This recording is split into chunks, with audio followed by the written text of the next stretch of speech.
Welcome, dear listeners, to another spine-tingling journey into America's darkest corners. I'm your host, your channel name, and tonight we descend behind iron bars and through crumbling cell blocks to explore the 25 most haunted prisons in the USA and their dark secrets. These are not just stories. These are whispered legends, eyewitness accounts, and chilling histories, places where the walls remember, where the spirits wander, and where justice and life sometimes became horror and death. Before we begin, make sure you're in a quiet space, lights dimmed or off, and headphones on, because in the blackness, sometimes you hear things no one else does. In this episode, we'll travel from east to west, from penitentiaries turned museums to abandoned lockups, hiding lingering shadows. With each prison, we'll unravel macabre events, unsolved mysteries, and paranormal claims. Some will send shivers down your spine. Others will leave you questioning what lingers after death. Let us step through the gates.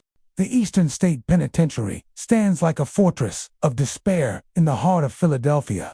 Its tall, Gothic walls, built from thick stone, hide more than a century of torment, silence, and madness. Opened in 1829, it was once a vision of reform, a revolutionary model meant to change the way society dealt with crime. But what began as a dream of rehabilitation through solitude became one of the darkest chapters in America's prison history, a place so consumed by isolation and suffering that even today many believe that spirits of the forgotten still wander its endless corridors. The concept behind Eastern State was as cold as it was idealistic.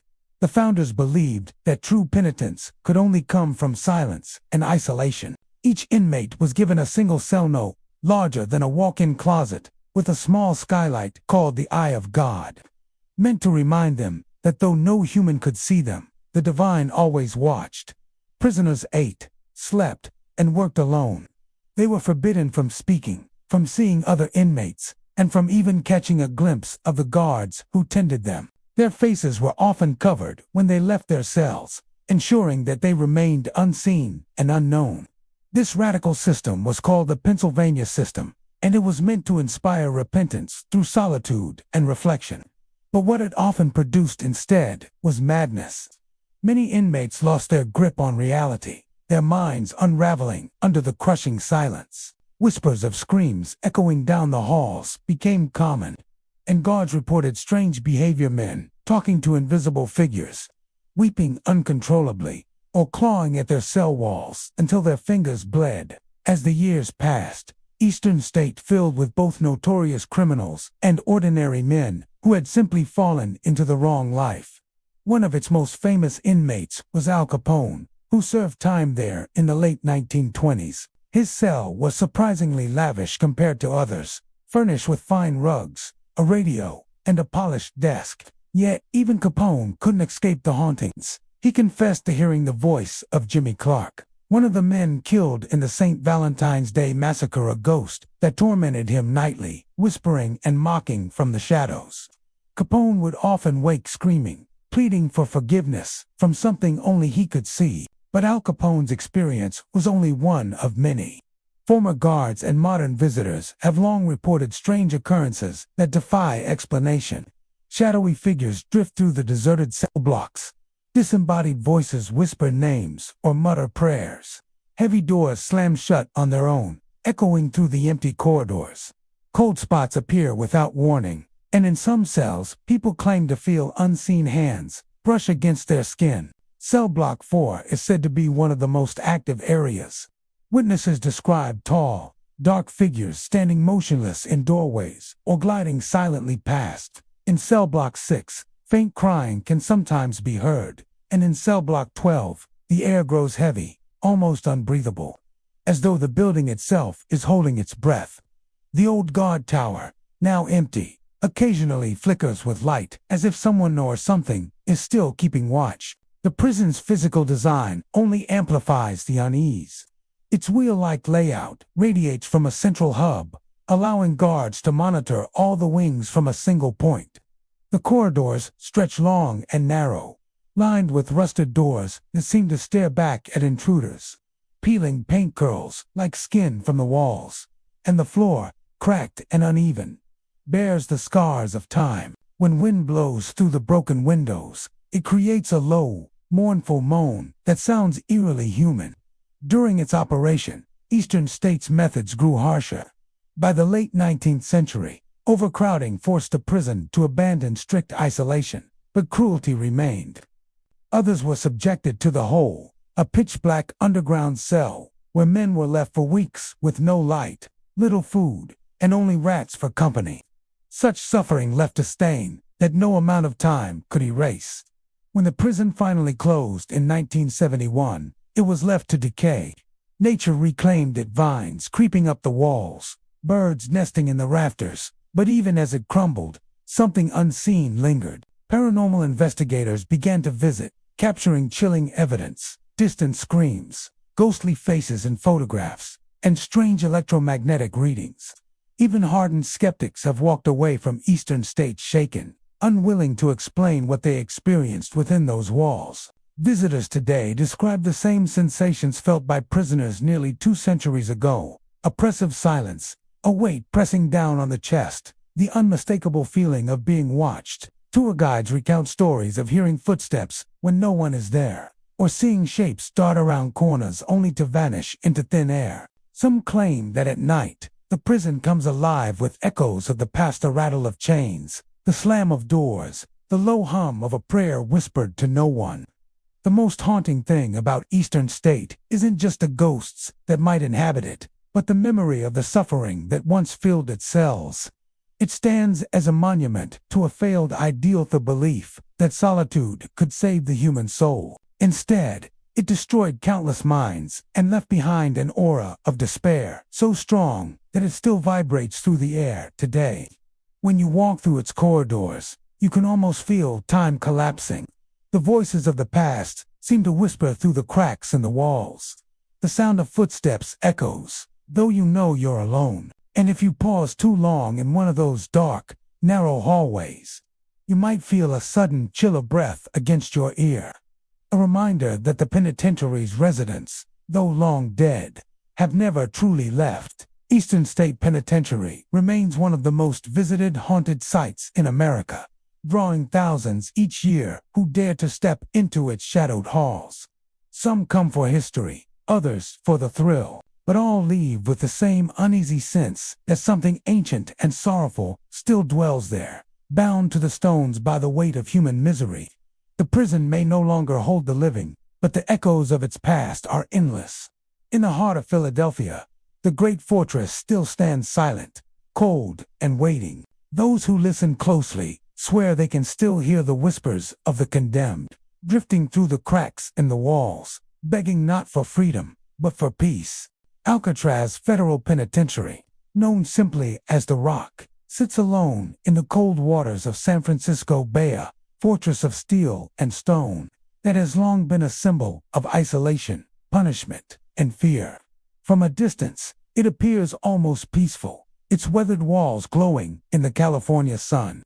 But beneath that calm exterior lies a grim history of despair, violence, and restless spirits that refuse to leave. Originally built in the 1850s as a military fortification, Alcatraz was meant to guard the bay from enemy ships. Over time, it transformed into a military prison, and by 1933, the U.S. government converted it into a maximum security federal penitentiary.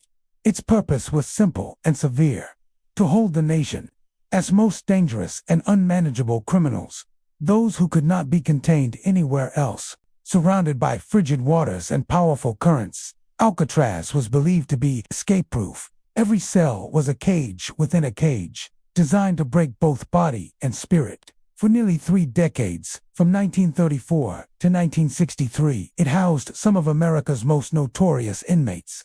Al Capone, George "Machine Gun" Kelly, Robert Stroud, the Birdman of Alcatraz, and countless others whose names faded into history, but whose agony still seems to cling to the damp stone walls. Daily life on Alcatraz was a routine of silence, discipline, and fear. Inmates spent 23 hours a day, locked in narrow cells, barely wider than an arm's reach. Each contained a metal bed, a toilet, and a small desk. Talking was discouraged, and defiance was punished swiftly. Meals were plain and quiet, eaten under the watchful eyes of armed guards. Even a minor rule violation could lead to solitary confinement, known to the inmates as the hole.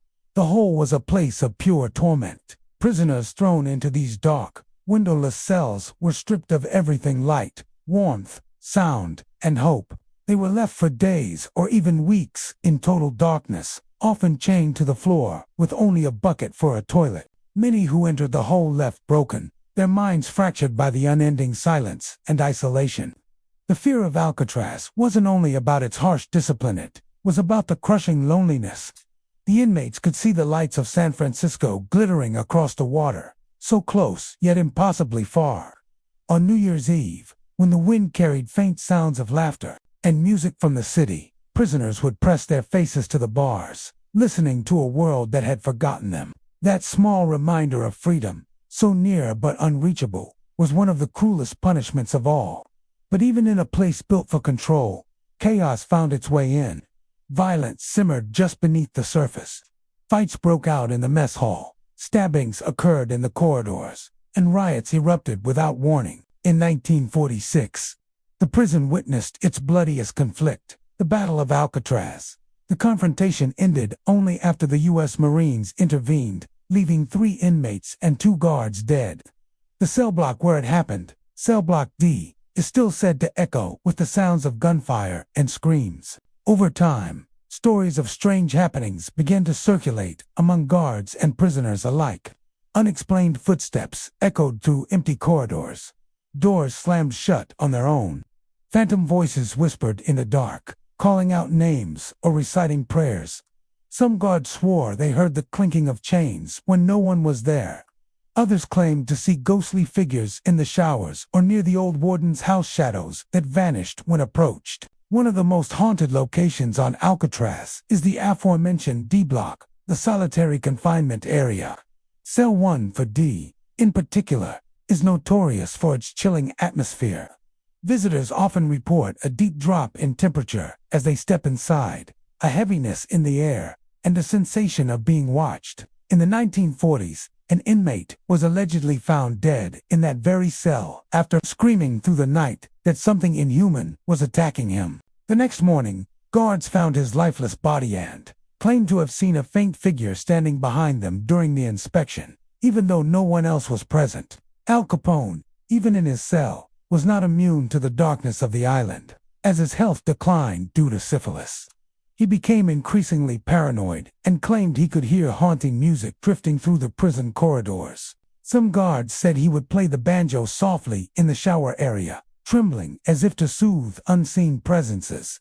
To this day, during quiet nights, visitors and park rangers claim to hear faint notes of banjo music echoing from the cold, empty walls of Alcatraz. When the prison finally closed in 1963, it wasn't because of the ghosts, but because of cost and decay. The salt air had corroded the buildings, and maintaining such a remote facility had become too expensive. The remaining inmates were transferred elsewhere, leaving Alcatraz to rot in silence. But as the years passed and the island became a tourist attraction, the reports of paranormal activity only grew stronger. Modern visitors to Alcatraz describe unsettling experiences: footsteps following them down deserted hallways, whispers carried on the wind, and unseen hands brushing against their shoulders.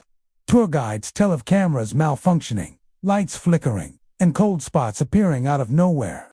Paranormal investigators have recorded eerie voices, strange electronic signals, and chilling bursts of static that seem to form faint words. Perhaps the most unnerving thing about Alcatraz is not just the ghost stories, but the lingering presence of human suffering.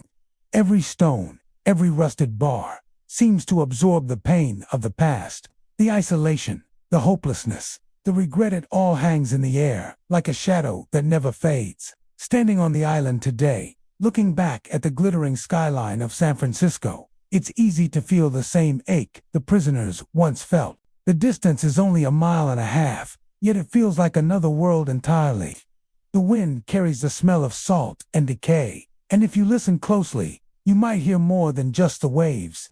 You might hear the faint echo of chains, the rattle of cell doors, or a voice whispering from the darkness reminders that though Alcatraz has been empty for decades, its ghosts are still very much alive. Alcatraz remains one of the most haunted places in America, not merely because of its stories, but because of what it represents, the perfect prison that became a monument to human suffering.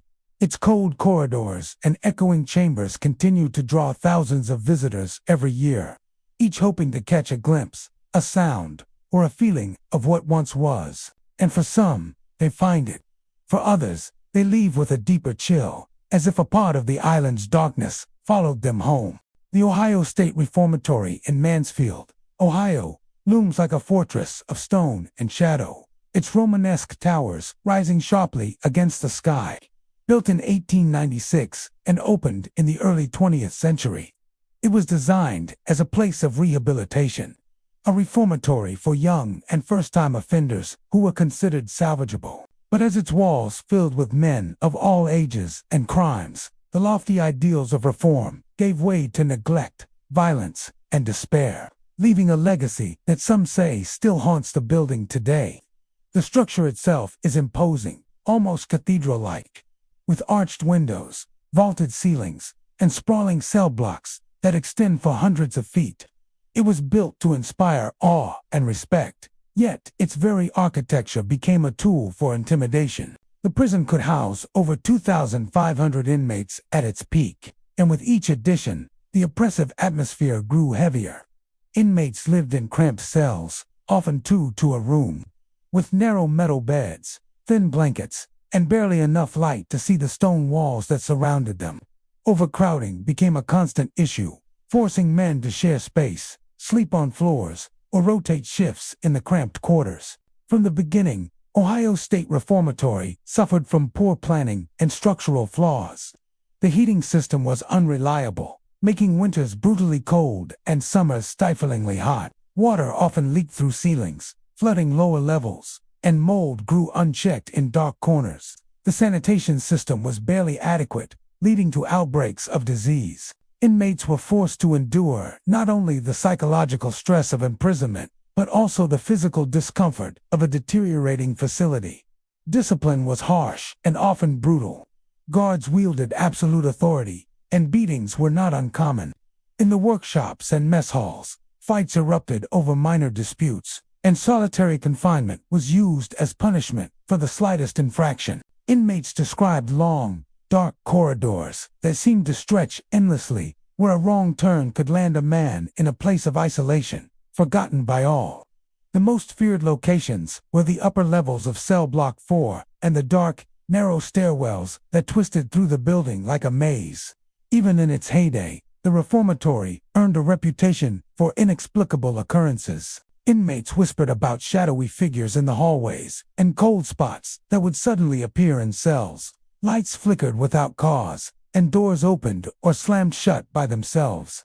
Some claimed to hear voices calling from empty rooms, faint footsteps echoing in the dead of night, and the distant clang of metal doors long after lights. The prison also witnessed tragic deaths. Suicides, accidents, and illnesses claimed many lives within its walls. Some inmates fell from staircases, others drowned in flooded basements, and still more perished quietly in their cells. Over the years, stories spread among prisoners of restless spirits. A man working late in the workshops might feel a cold hand brush his shoulder, or hear whispers that made him spin around, only to find the room empty. Guards, too, reported sudden chills in otherwise warm corridors, and occasional glimpses of shadowy forms at the end of cell blocks. One of the most notorious aspects of Ohio State Reformatory was the basement, a dark and labyrinthine area originally intended for heating and maintenance. Here, the ceilings were low, the hallways narrow, and the stone walls damp with condensation. Inmates, who were sent here for punishment, described it as a place where the air itself seemed alive, thick with despair. Visitors today report hearing echoes that sound like screams, although no one is below, and feeling a weight pressing down on their shoulders as they walk the hallways. The upper floors, too, carry tales of unease. The infirmary and old hospital wing, now abandoned, are said to harbor the most activity. People claim to see figures in hospital gowns gliding silently past the windows or standing at the ends of dark corridors. The chapel, once a place of reflection, is rumored to host faint, almost musical whispers that mimic the sound of a prayer being said over and over. Photographers and ghost hunters have reported orbs of light captured in these areas, and electronic equipment often malfunctions when pointed in certain directions. Ohio State Reformatory's notoriety grew further when it became the filming location for the Shawshank Redemption. Its vast cell blocks, empty corridors, and imposing architecture lent the film a sense of realism that few other locations could provide. But even the film crew reported unsettling incidents, lights that flickered without explanation, tools moving on their own, and crew members sensing someone watching them in empty halls. The building, though long decommissioned as a prison, seemed unwilling to let go of its history. Visitors today walk the corridors with a sense of awe and dread. Guided tours recount the harsh history, the escapes, the riots, and the tales of supernatural encounters. Many report sudden chills, feelings of unease, and fleeting shadows at the edge of vision. Some claim to hear whispers that grow louder when the group stops talking, as though the walls themselves are attempting to communicate the suffering they have witnessed. Others describe the sensation of being followed or touched by invisible hands, particularly in the narrow stairwells and abandoned cell blocks. Even the exterior contributes to the sense of foreboding. Its stone towers and arched windows, often dark and empty, loom over the surrounding landscape. On foggy days, the reformatory appears to float above the city, a ghostly silhouette reminding all who see it of its grim past. At night, lights flicker from inside the abandoned building, though no one is there, and distant echoes carry across the grounds, blending with the wind and making it seem as if the prison itself is alive. Ohio State Reformatory is more than a relic of criminal justice. It is a repository of human suffering and memory. The hardships endured by those who lived within its walls left a mark not just on their lives, but on the building itself. The whispers, shadows, and unexplained phenomena reported by visitors and investigators alike suggest that the reformatory retains a connection to the pain and despair that permeated it for nearly a century. Walking through its empty halls, one can almost feel the weight of history pressing down. The cold stone walls, the rusting metal doors, and the narrow corridors seem to carry echoes of the past, whispering of broken spirits, lost hope, and the relentless passage of time. Ohio State's Reformatory stands as a chilling reminder that some places hold on to the suffering of the living long after they have passed, and that even in their silence, they are far from empty. ChatGPT said, "The West Virginia Penitentiary in Moundsville rises like a dark sentinel over the Ohio River, its Gothic spires and stone battlements casting long shadows over the town below." Built in 1866 and decommissioned in 1995, the prison was designed to be imposing, a fortress of punishment meant to intimidate both inmates and the public.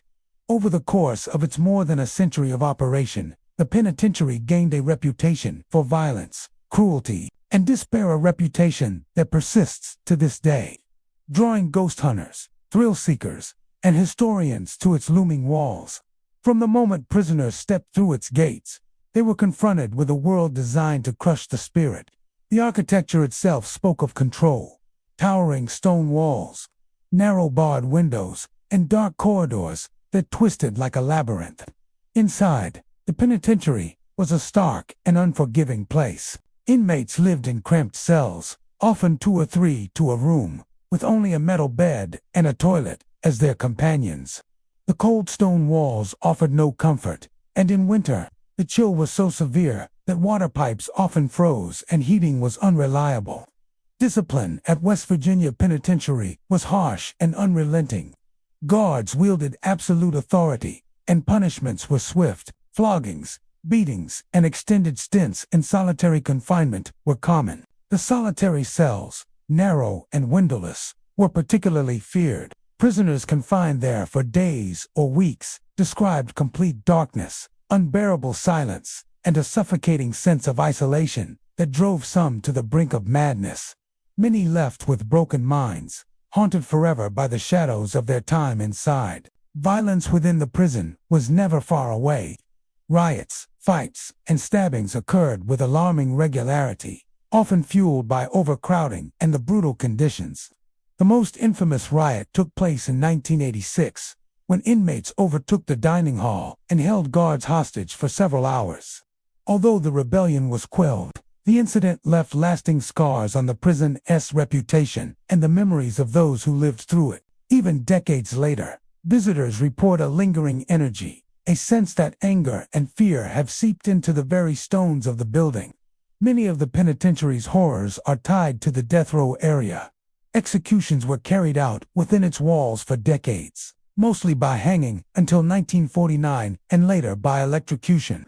The execution chamber, now abandoned, retains an almost tangible sense of dread. Visitors report cold spots, the smell of decayed flesh, and faint, inexplicable noises, like the shuffle of feet or the whisper of a prayer.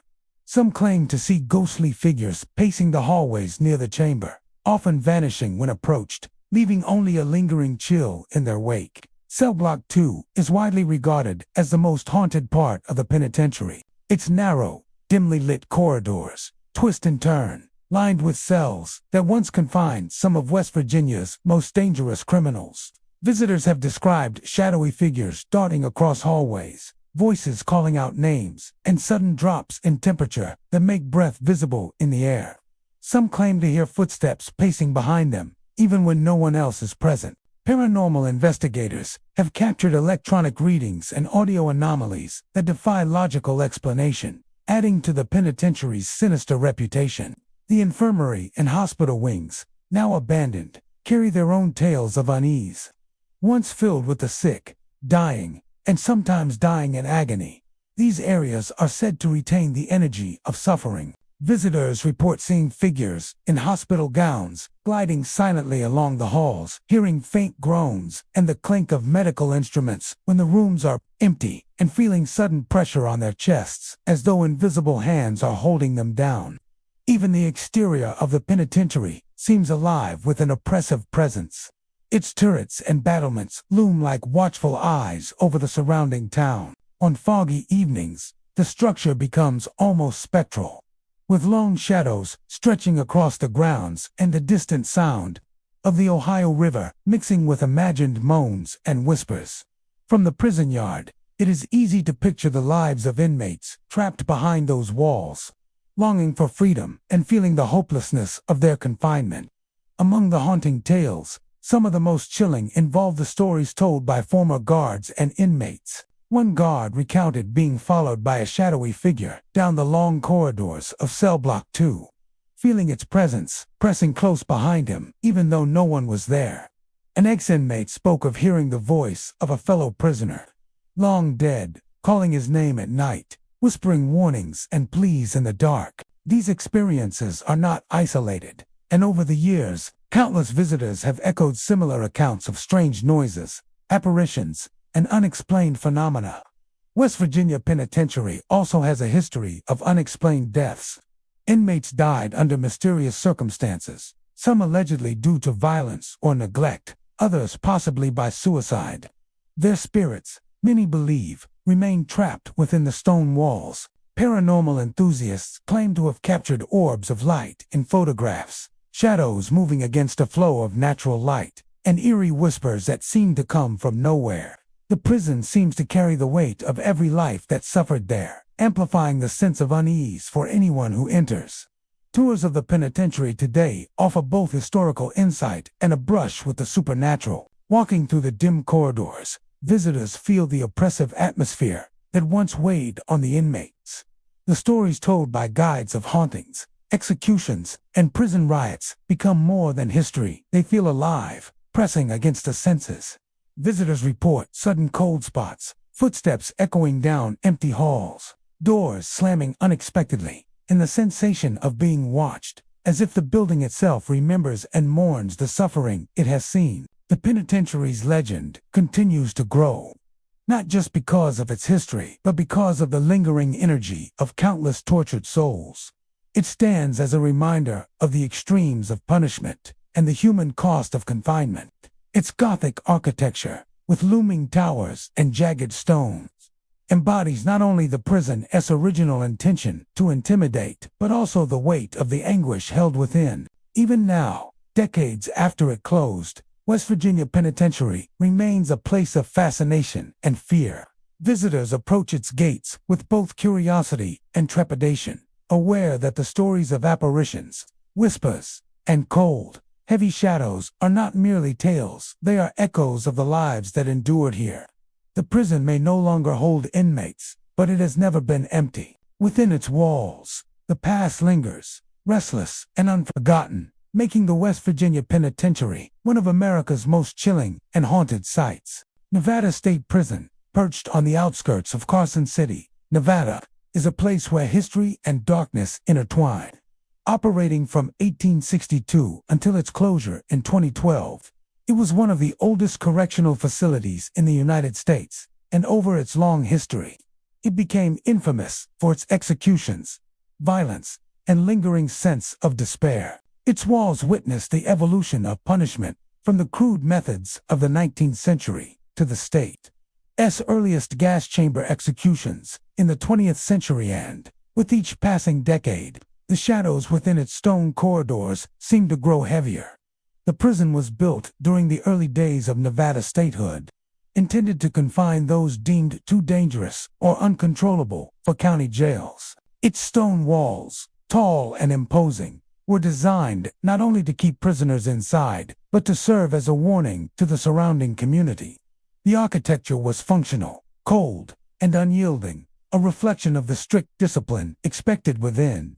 Yet, despite its utilitarian design, there was an undeniable aura of dread, a feeling that every stone carried the weight of suffering. Inmates were confined to small, narrow cells, often two to a room, furnished with nothing more than a metal bed and a toilet. Overcrowding became a chronic problem, especially during the boom periods of the late 19th and early 20th centuries, forcing men into shared spaces and exacerbating tensions. Daily life was harsh and regimented. Prisoners were expected to rise early, perform labor in the workshops or fields, and adhere strictly to the rules. Disobedience was met with immediate punishment, ranging from solitary confinement to physical beatings. Solitary, in particular, became a place of psychological torment. Inmates confined in these windowless, dimly lit cells often described hallucinations, hearing phantom voices, and feeling a suffocating sense of isolation that lingered even after release.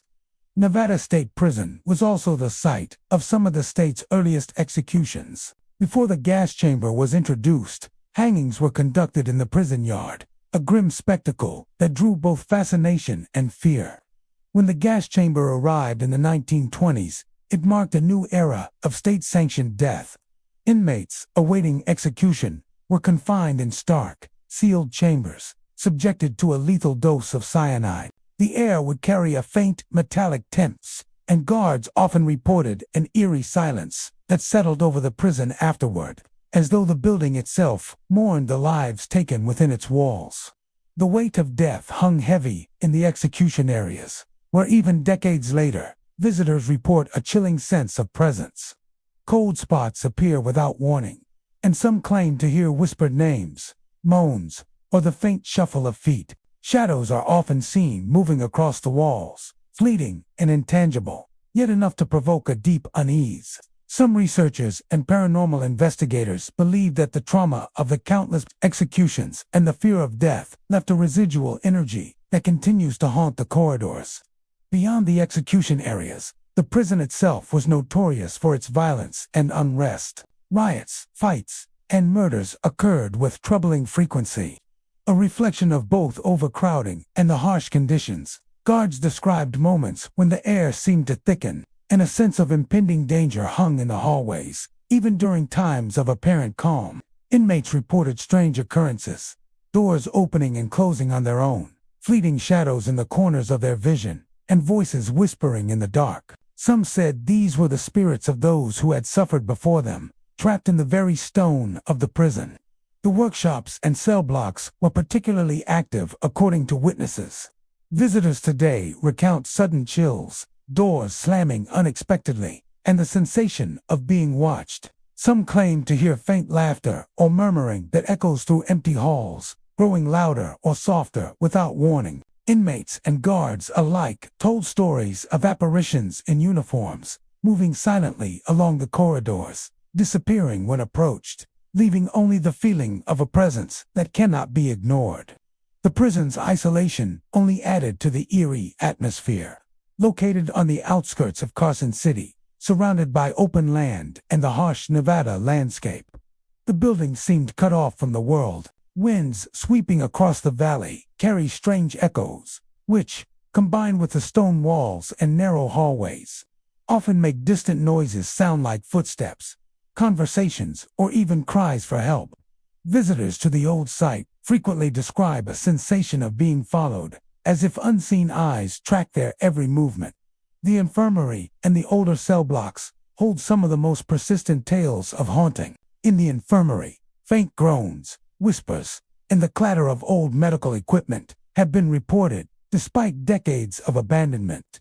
The upper cell blocks, particularly the wings that housed long-term inmates, are said to be the most active, with shadows flitting past the metal bars and sudden drops in temperature experienced by those who enter. Paranormal investigators often capture unexplained orbs of light, static on recording equipment, and faint voices on audio devices, adding to the prison's eerie reputation.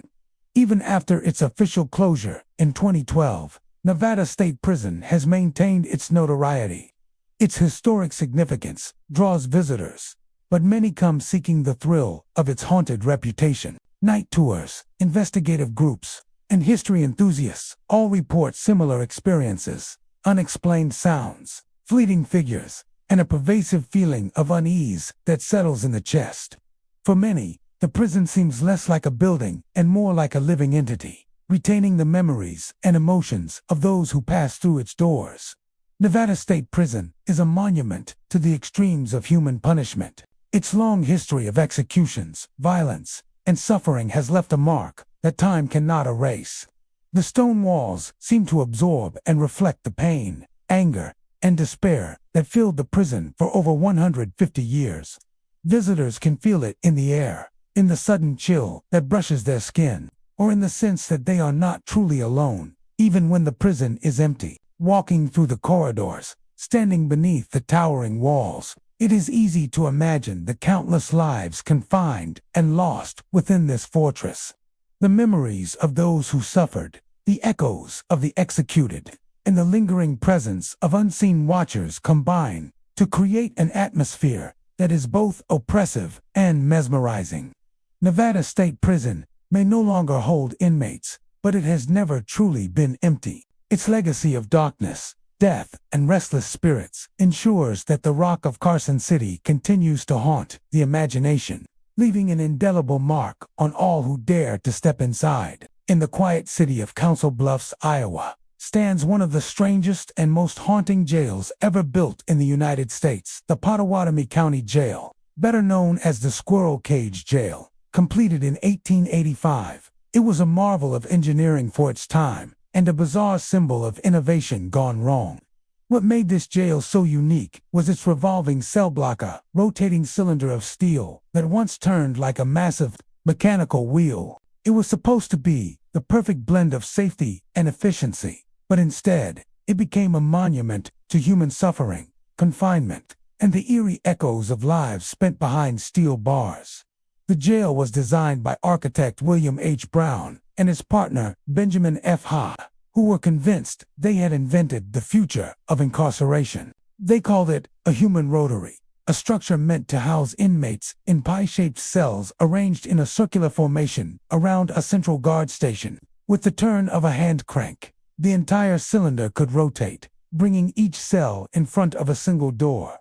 This meant guards could control which inmate had access to the entrance, eliminating the need for multiple corridors or heavy supervision. It was, in theory, a safer and more efficient system, one that minimized contact between prisoners and officers, reduced escape risks, and cut costs.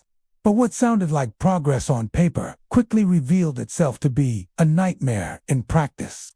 The rotating mechanism often jammed, trapping prisoners inside their narrow cells. At times, the machinery rusted or broke down entirely, leaving men suspended in isolation, their pleas echoing through the iron chamber. Some stories tell of prisoners who were injured when the heavy metal wheel was turned, unexpectedly crushing limbs or pinning them against the cell's bars. Others spoke of the grinding screech of steel on steel that echoed through the night like a tortured scream. Each of the 3 levels of the squirrel cage jail had its own rotating cell block, though only the first floor's mechanism remains intact today. The cells themselves were small, barely enough room for a narrow cot, a toilet, and a man's weary body.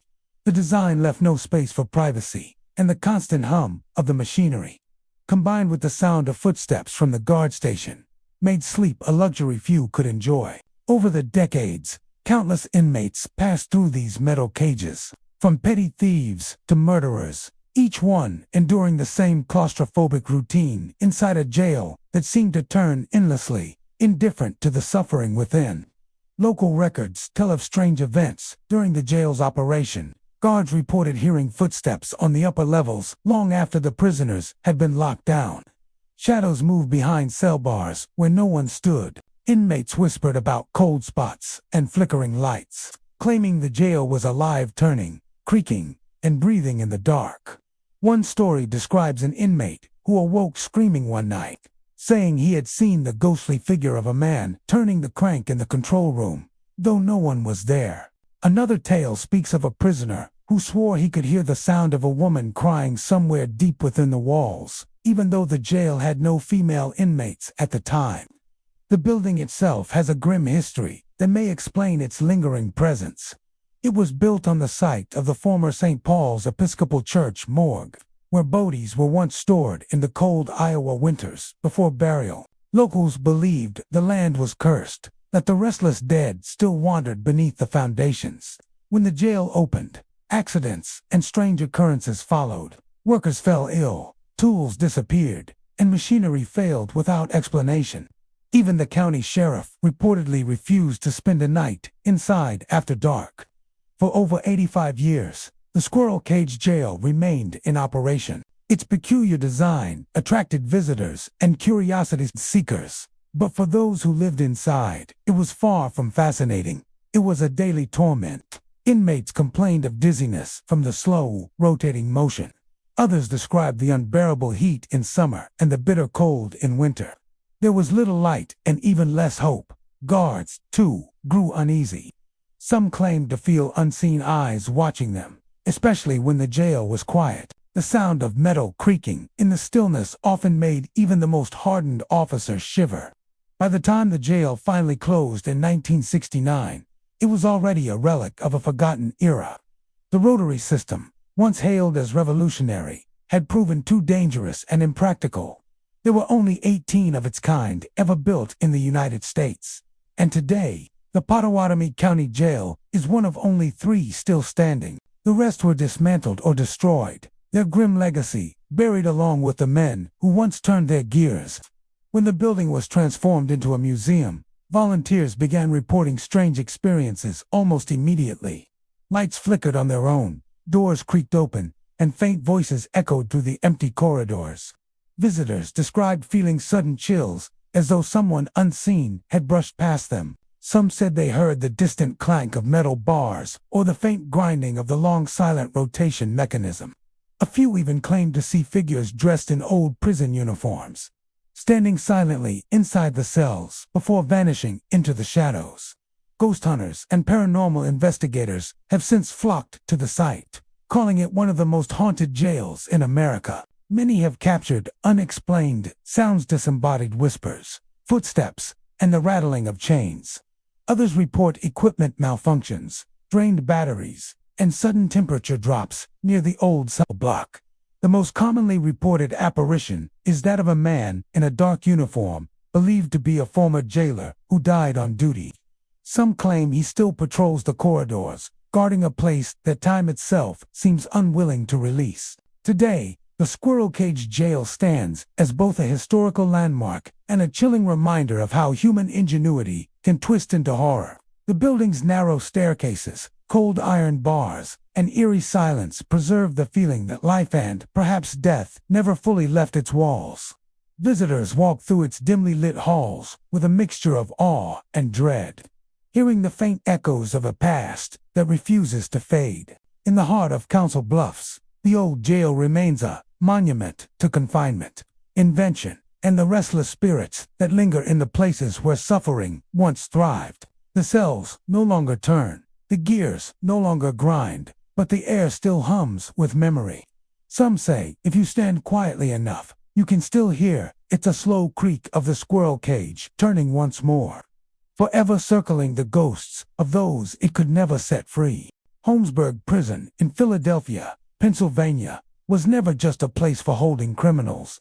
For nearly a century, it stood as a grim reminder of how cruelty can hide behind walls built in the name of justice. Opened in 1896, the prison was designed with massive stone walls and narrow corridors that seemed to swallow light.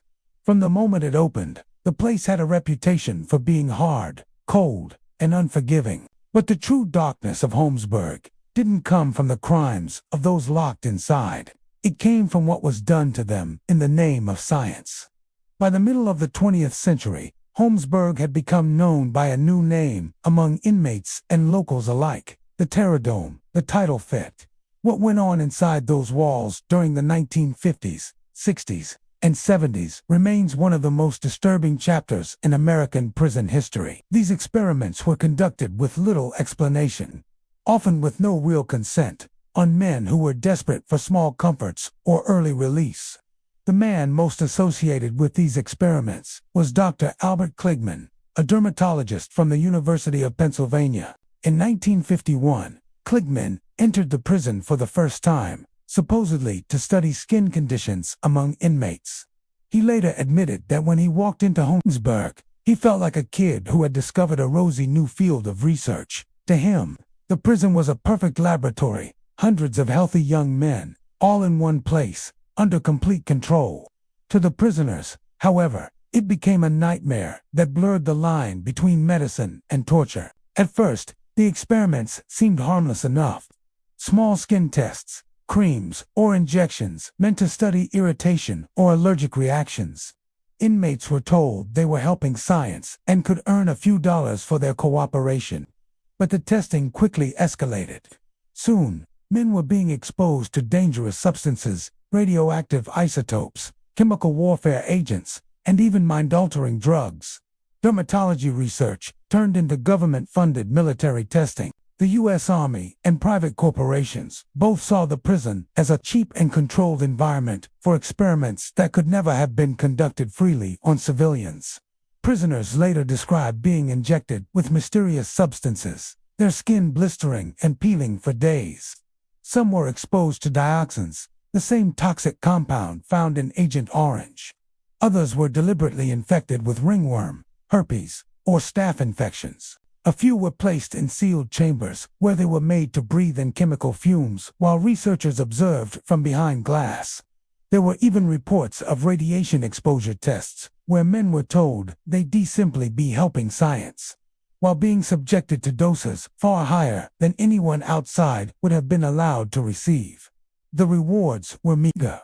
A few dollars here and there, sometimes just enough to buy cigarettes or snacks from the commissary. Some inmates agreed to participate because they trusted the doctors.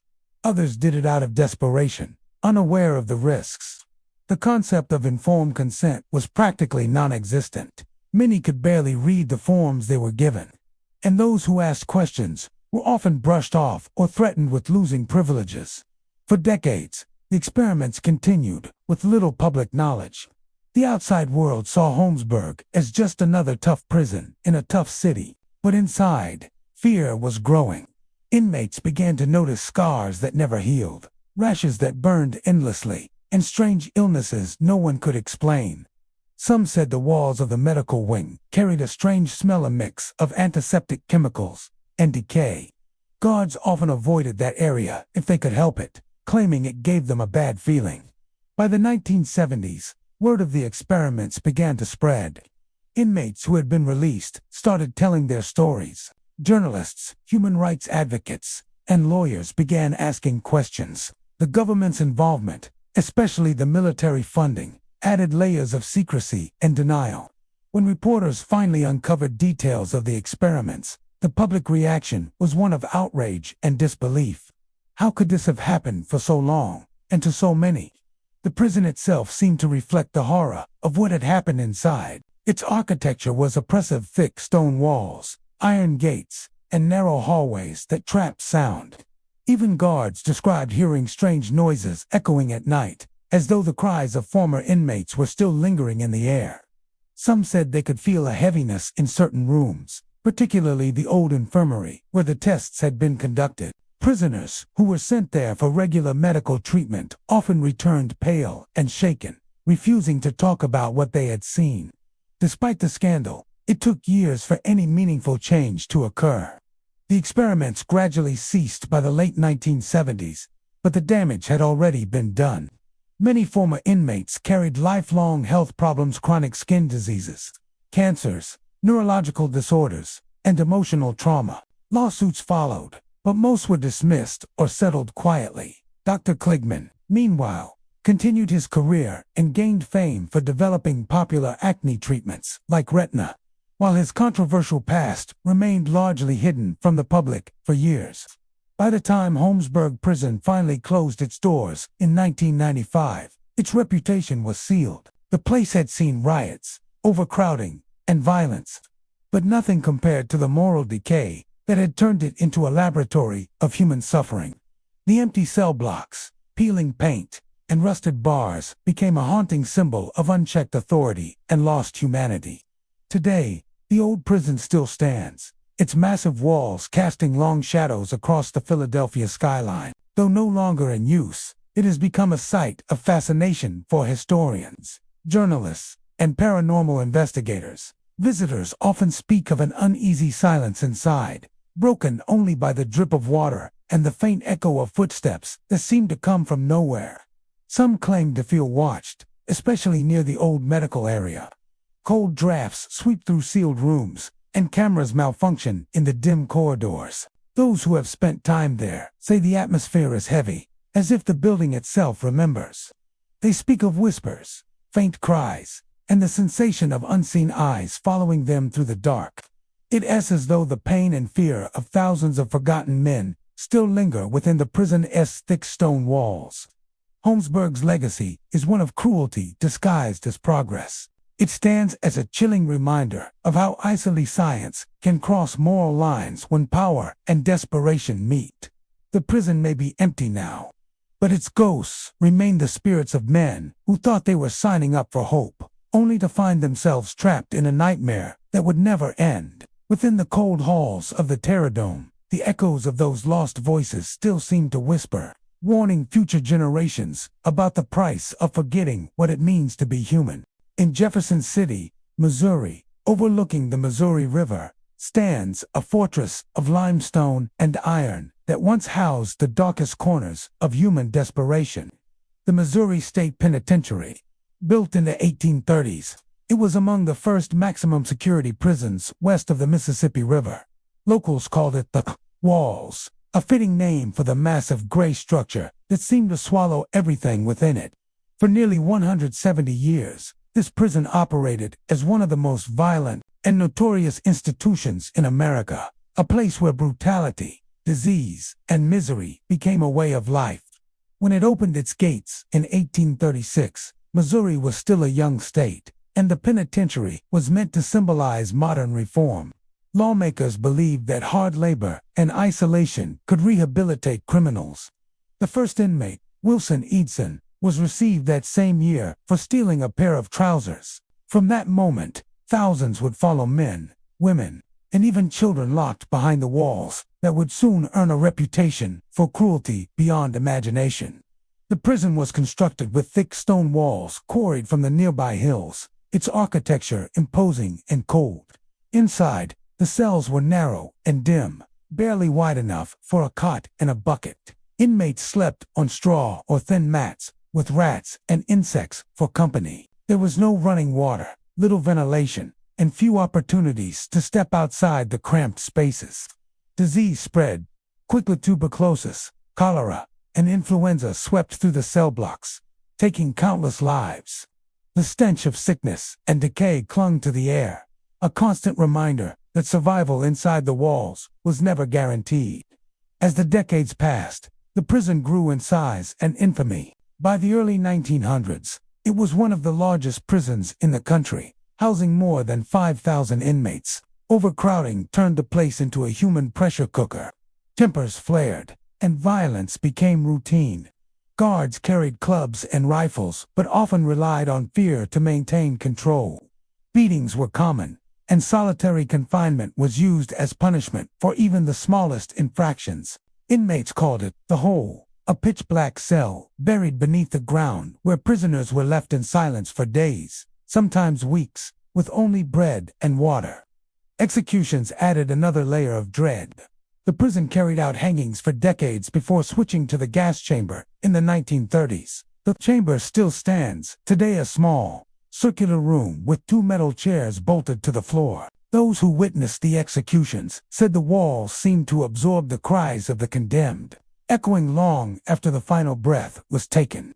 Many visitors to the site today claim to feel a heavy presence inside that room, as though the fear of the past still lingers in the air. The Missouri State Penitentiary also became known for its infamous inmates. Among them was James Earl Ray, who would later assassinate Dr. Martin Luther King Jr. before escaping from another prison years later. Charles "Pretty Boy" Floyd, the Depression-era gangster, also spent time behind its walls, as did several members of the notorious James Gang. Yet, for every famous criminal who passed through, there were thousands of forgotten souls, men and women whose lives ended quietly within the prison's cold embrace. The violence reached its peak in 1954, when one of the most destructive riots in American prison history erupted inside the walls. It began on a hot September night, when tensions boiled over. The flames lit up the night sky, visible for miles across the Missouri River. For hours, chaos reigned as prisoners roamed freely through the burning complex. 4 inmates were killed, dozens were injured, and hundreds were left scarred for life. When the National Guard finally regained control, the prison lay in ruins. Blackened walls, twisted bars, and smoldering rubble stood as a grim testament to what life inside had become. Even after the riot, little changed. The prison continued to operate, its population growing, its conditions worsening. Reports from the 1960s and 70s described brutal beatings, unsanitary cells, and widespread corruption. Guards and inmates alike spoke of a constant sense of danger, of never knowing when violence would erupt. Disease, neglect, and despair continued to claim lives. Psychologists who visited described the atmosphere as suffocating, a place where time seemed frozen and hope was a stranger. By the 1980s, the walls had earned a new title: the bloodiest 47 acres in America. The phrase came from a Time magazine article that chronicled the prison's long and violent history. Stabbings, suicides, and assaults were common. Each cell block carried its own reputation. Some were known for fights, others for the eerie silence that filled them after lights out. Guards often refused to walk certain corridors alone. The walls, stained with decades of smoke, sweat, and blood, seemed almost alive, absorbing the energy of those who had suffered there. Finally, in 2004, after nearly 170 years, the Missouri State Penitentiary was closed. Inmates were transferred to a newer, more modern facility outside the city. But the walls did not fall silent. Almost immediately, stories began to surface from those who remained behind to clean and restore the site.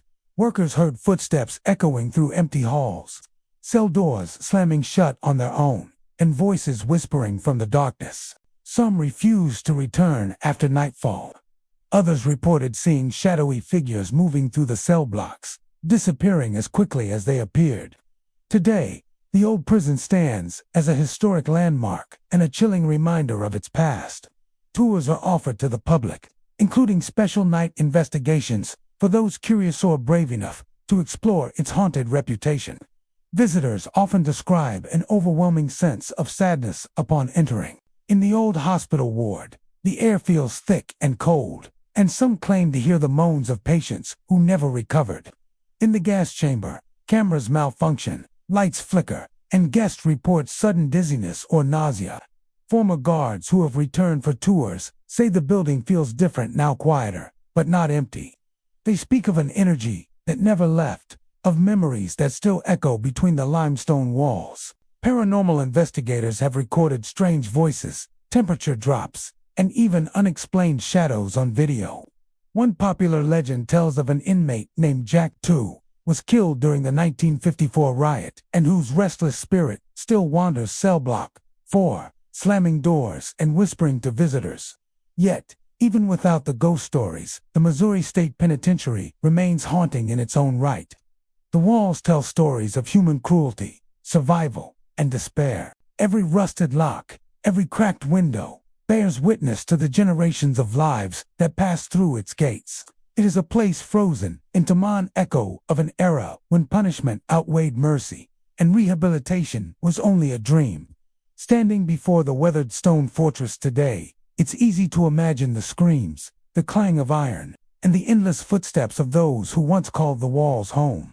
The Missouri State Penitentiary endures not just as a piece of history, but as a monument to suffering, a place where the line between justice and inhumanity blurred beyond recognition, leaving behind an echo that refuses to fade. In the heart of Columbus, Ohio, once stood a fortress of stone and steel that embodied both the ideals of punishment and the depths of human suffering. The Ohio Penitentiary, opened in 1834, it was intended to be a model of discipline and reform for the young state. For nearly a century and a half, it housed some of the most dangerous criminals in the nation, men who lived and died behind towering gray walls. Yet, long after its gates closed in 1979 and the last of its buildings were torn down, whispers from within those walls refused to fade. The Ohio Penitentiary may be gone, but the echoes of its violence, tragedy, and despair still haunt the ground where it once stood. The prison began as little more than a few stone buildings and barred cells built on swampy land along Spring Street. Over the years, it expanded into a sprawling complex that stretched across 23 acres, its walls rising 25 feet high, enclosing more than 5,000 inmates at its peak. Its design was meant to be secure and efficient, but it quickly became overcrowded, filthy, and brutal. The cells were small, cold, and damp, with barely enough space for a man to stand upright. In the early days, prisoners were often chained to the walls or forced into isolation for the slightest infraction. Diseases such as tuberculosis and typhoid spread easily, and death was a familiar companion. By the late 19th century, the Ohio Penitentiary had earned a grim reputation. Violence was common, and corruption thrived. Guards wielded absolute power, often beating inmates into submission. There were riots, escape attempts, and countless suicides. The smell of sweat, rot, and smoke clung to the air, and the clang of iron doors echoed through the cell blocks, day and night. It was a place designed to contain evil, but over time, it seemed to breed it instead. Among the thousands who passed through its gates were some of America's most infamous criminals. Notorious bank robbers, murderers, and gangsters served time there, including Chester Himes, who later became a celebrated writer, and O. Henry, the short story author, who was imprisoned for embezzlement before finding his literary voice behind bars. Yet, despite the occasional tale of redemption, the Ohio Penitentiary was better known for its cruelty and its unrelenting darkness. The prison's most horrifying moment came on the night of April 21, 1930, a night that would forever mark it as one of the deadliest prisons in American history. Shortly after bedtime, a fire broke out in the prison's west cell block. The cause was believed to be a carelessly discarded cigarette, but what followed was a catastrophe of unimaginable scale. The flames spread quickly through the aging wooden structures and flammable bedding. Within minutes, thick black smoke filled the corridors, choking inmates who were trapped inside locked cells. Guards scrambled to find keys and open doors, but confusion and fear slowed every effort. Some officers refused to unlock the cells, fearing an escape or riot if the prisoners were freed. Inmates screamed for help, pounding on the bars, their hands blistering as the heat rose. Those in the upper tiers were the first to succumb to the flames and smoke, their cries fading into silence as fire consumed the cell blocks outside the walls. Residents of Columbus watched in horror as the night sky turned orange. The fire burned for hours, unstoppable, until dawn revealed the full devastation. When the flames were finally extinguished, 322 inmates were dead-burned, suffocated, or trampled in the chaos. It remains one of the worst prison disasters in American history. Survivors described scenes of terror that haunted them for the rest of their lives. Men tried to claw through their cell doors or break through the stone walls with bare hands. Others held on to the bars until their flesh burned away. In the days that followed, rows of charred bodies were laid out in the prison yard for identification, and the stench of death lingered in the air for weeks. The tragedy shocked the nation and exposed the appalling conditions inside the penitentiary. Investigations revealed overcrowding, poor fire safety, and neglect. Yet, even after the disaster, little changed. The prison continued to operate for nearly 5 more decades, haunted not just by the memory of the fire, but by the restless souls of those who had perished in it. Inmates and guards alike began to report strange occurrences. Cell doors would clang shut on their own. Disembodied voices echoed through empty corridors. Footsteps followed the living down the long hallways, only to stop suddenly when they turned around. The West Cell Block, where the fire had raged, was said to be the most haunted area of all. Men refused to sleep there, claiming they could hear screams in the night and smell smoke that wasn't there. Some guards said they saw glowing shapes in the darkness, human figures that vanished the moment they approached. Visitors to the prison, after its closure, described an eerie silence that felt heavy, as though the air itself remembered. Tour guides spoke of sudden drops in temperature, cold spots where the fire victims had died, and strange orbs of light floating in the shadows. Paranormal investigators captured voices on tape, faint whispers saying "help us," or cries that matched the panic of that terrible night in 1930. But the haunting of the Ohio Penitentiary wasn't only tied to the fire. Over its 145-year history, thousands of men died within those walls, from disease, murder, suicide, or execution. The prison had a long tradition of carrying out capital punishment, first by hanging, and later by the electric chair. The chair, ominously nicknamed Old Sparky, was used to execute 315 prisoners between 1897 and 1963. Witnesses described the smell of burning flesh, the flickering lights, and the eerie stillness after the current stopped. Many believed that the spirits of the condemned never left the room. Guards sometimes swore they heard faint screams or saw flashes of light near the chamber long after it had been decommissioned. By the 1970s, the Ohio Penitentiary had become a relic of a darker age, overcrowded, decaying, and dangerous. It was finally shut down in 1979. The inmates were moved to a new facility, and within a few years, the old prison was demolished. Today, the site is home to a sports arena and other modern developments. But locals still say the land feels different. Construction crews once reported finding human remains buried beneath the site, and night workers sometimes claim to see figures walking where the old cell blocks once stood. Even without its walls, the legend of the Ohio Penitentiary lives on through the stories of those who remember its horrors. The fire of 1930 remains its most infamous tragedy, but the suffering that occurred there for more than a century has left a deeper, invisible mark. Those who have stood on the grounds at night say they feel a weight, a lingering sorrow that can't be explained. The Ohio Penitentiary may be gone, its stone walls reduced to dust, but its ghosts are not so easily erased. They remain bound to the ground where they lived, burned, and died. And on quiet nights in downtown Columbus, when the wind blows just right, some claim to hear the faint crackle of unseen flames, the echo of desperate voices, and the sorrowful reminder of a night when mercy never came.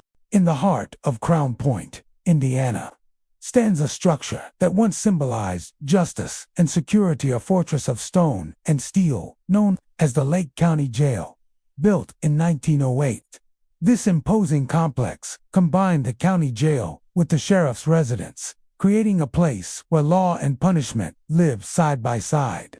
For decades, it housed common criminals, notorious gangsters, and the families of the men who guarded them. But its greatest claim to fame came in 1934, when one of America's most infamous outlaws, John Dillinger, staged an escape so bold. When it first opened, the Lake County Jail was considered one of the most modern and secure facilities in the Midwest. Its walls were thick limestone, its bars reinforced with steel, and its layout designed to keep inmates under constant watch. The sheriff's quarters, attached to the main cell block, gave the complex a strangely domestic feel.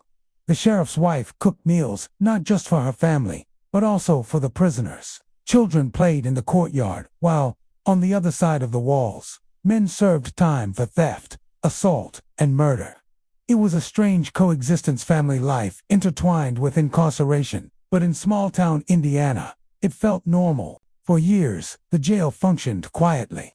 Inmates worked, guards patrolled, and the sheriff's family maintained order in the residence next door. But everything changed in January of 1934, when John Dillinger arrived. By then, Dillinger was the most wanted man in America, charismatic bank robber who had captured the public's imagination during the depths of the Great Depression. Newspapers called him public enemy number one. He was famous for his daring heists, his smooth talk, and his uncanny ability to escape capture. When he was finally arrested in Tucson, Arizona, the authorities wanted to make an example of him. Dillinger was extradited to Crown Point to stand trial for the murder of an East Chicago police officer. The Lake County Jail was declared escape-proof.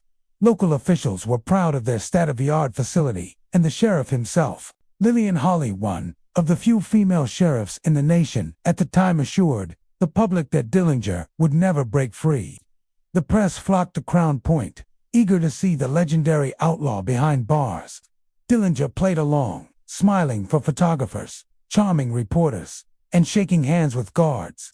He was confident, cocky even, telling anyone who would listen that no jail could hold him. Few believed he could possibly escape from such a secure facility. But on the morning of March 3, 1934, he proved them all wrong. According to the official story, Dillinger used a wooden gun, carved from a piece of washboard and blackened with shoe polish, to bluff his way out of jail. He allegedly pointed the fake weapon at the guards, forced them into his cell, and locked them up instead.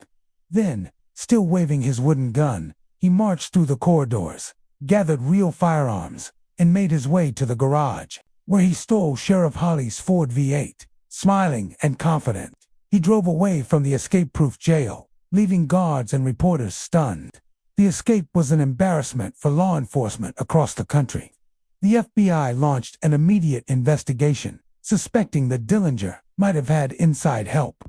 Some claimed the gun wasn't wooden at all, that it had been smuggled in by an accomplice. Others whispered that Dillinger had bribed a guard, or that corrupt officials had turned a blind eye.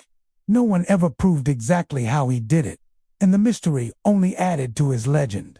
After the escape, Dillinger went on a brief but violent spree across the Midwest, robbing banks and clashing with law enforcement until he was finally shot and killed by FBI agents outside the Biograph Theater in Chicago just 4 months later. But for Crown Point, the damage and the fame had already been done. The Lake County Jail would forever be remembered as the place that couldn't hold America's most famous outlaw. In the years that followed, the jail continued to operate, housing inmates through the mid-20th century. But it could never shake its reputation. Tourists and reporters came from across the country to see the cell from which Dillinger had escaped. The sheriff's residence, once a quiet family home, became part of the lore, its halls echoing with stories of the infamous event. Over time, as the facility aged and newer correctional centers were built, the old jail fell into disuse. By the 1970s, it was no longer a functioning prison. Instead, it stood as a monument to the past, a relic of small-town justice and one man's audacious defiance. Yet, even after its closure, the building didn't lose its life entirely. Locals began whispering that the old jail was haunted. Visitors reported strange sounds, footsteps echoing down empty corridors, cell doors clanging shut by themselves, whispers in the dark. Some claimed to see shadowy figures standing near Dillinger's old cell, or to hear faint laughter, as if the outlaw himself was still mocking the system that failed to contain him. Others felt sudden cold spots in the sheriff's quarters, where family members once lived side by side with prisoners. Paranormal investigators who have explored the site often describe feelings of unease, as though the walls themselves remember every secret, every act of violence, every desperate cry for freedom. In 1989, the building was restored and opened as the old sheriff's house and jail museum. Visitors can now walk the same halls Dillinger once paced, peer into the cramped cells, and stand in the garage where he made his daring escape. The sheriff's residence has been restored to its early 20th century appearance, complete with period furnishings that offer a haunting glimpse into the lives of those who lived under the same roof as the prisoners they guarded. Guides tell stories, not just of Dillinger, but of the everyday inmates who endured the cold, damp walls, the stern discipline, and the constant tension between law and desperation. Today, the old Lake County Jail is one of Crown Point's most famous landmarks, drawing both history buffs and ghost hunters alike. By day, it tells the story of American crime and justice, of how a small-town jail became the stage for one of the greatest prison escapes in history. By night, it becomes something else entirely. Visitors claim to hear doors creak open, lights flicker, and unseen hands brush against them as they walk the narrow corridors. In Dillinger's cell, the air is said to grow colder, and some have even captured strange voices on audio recordings.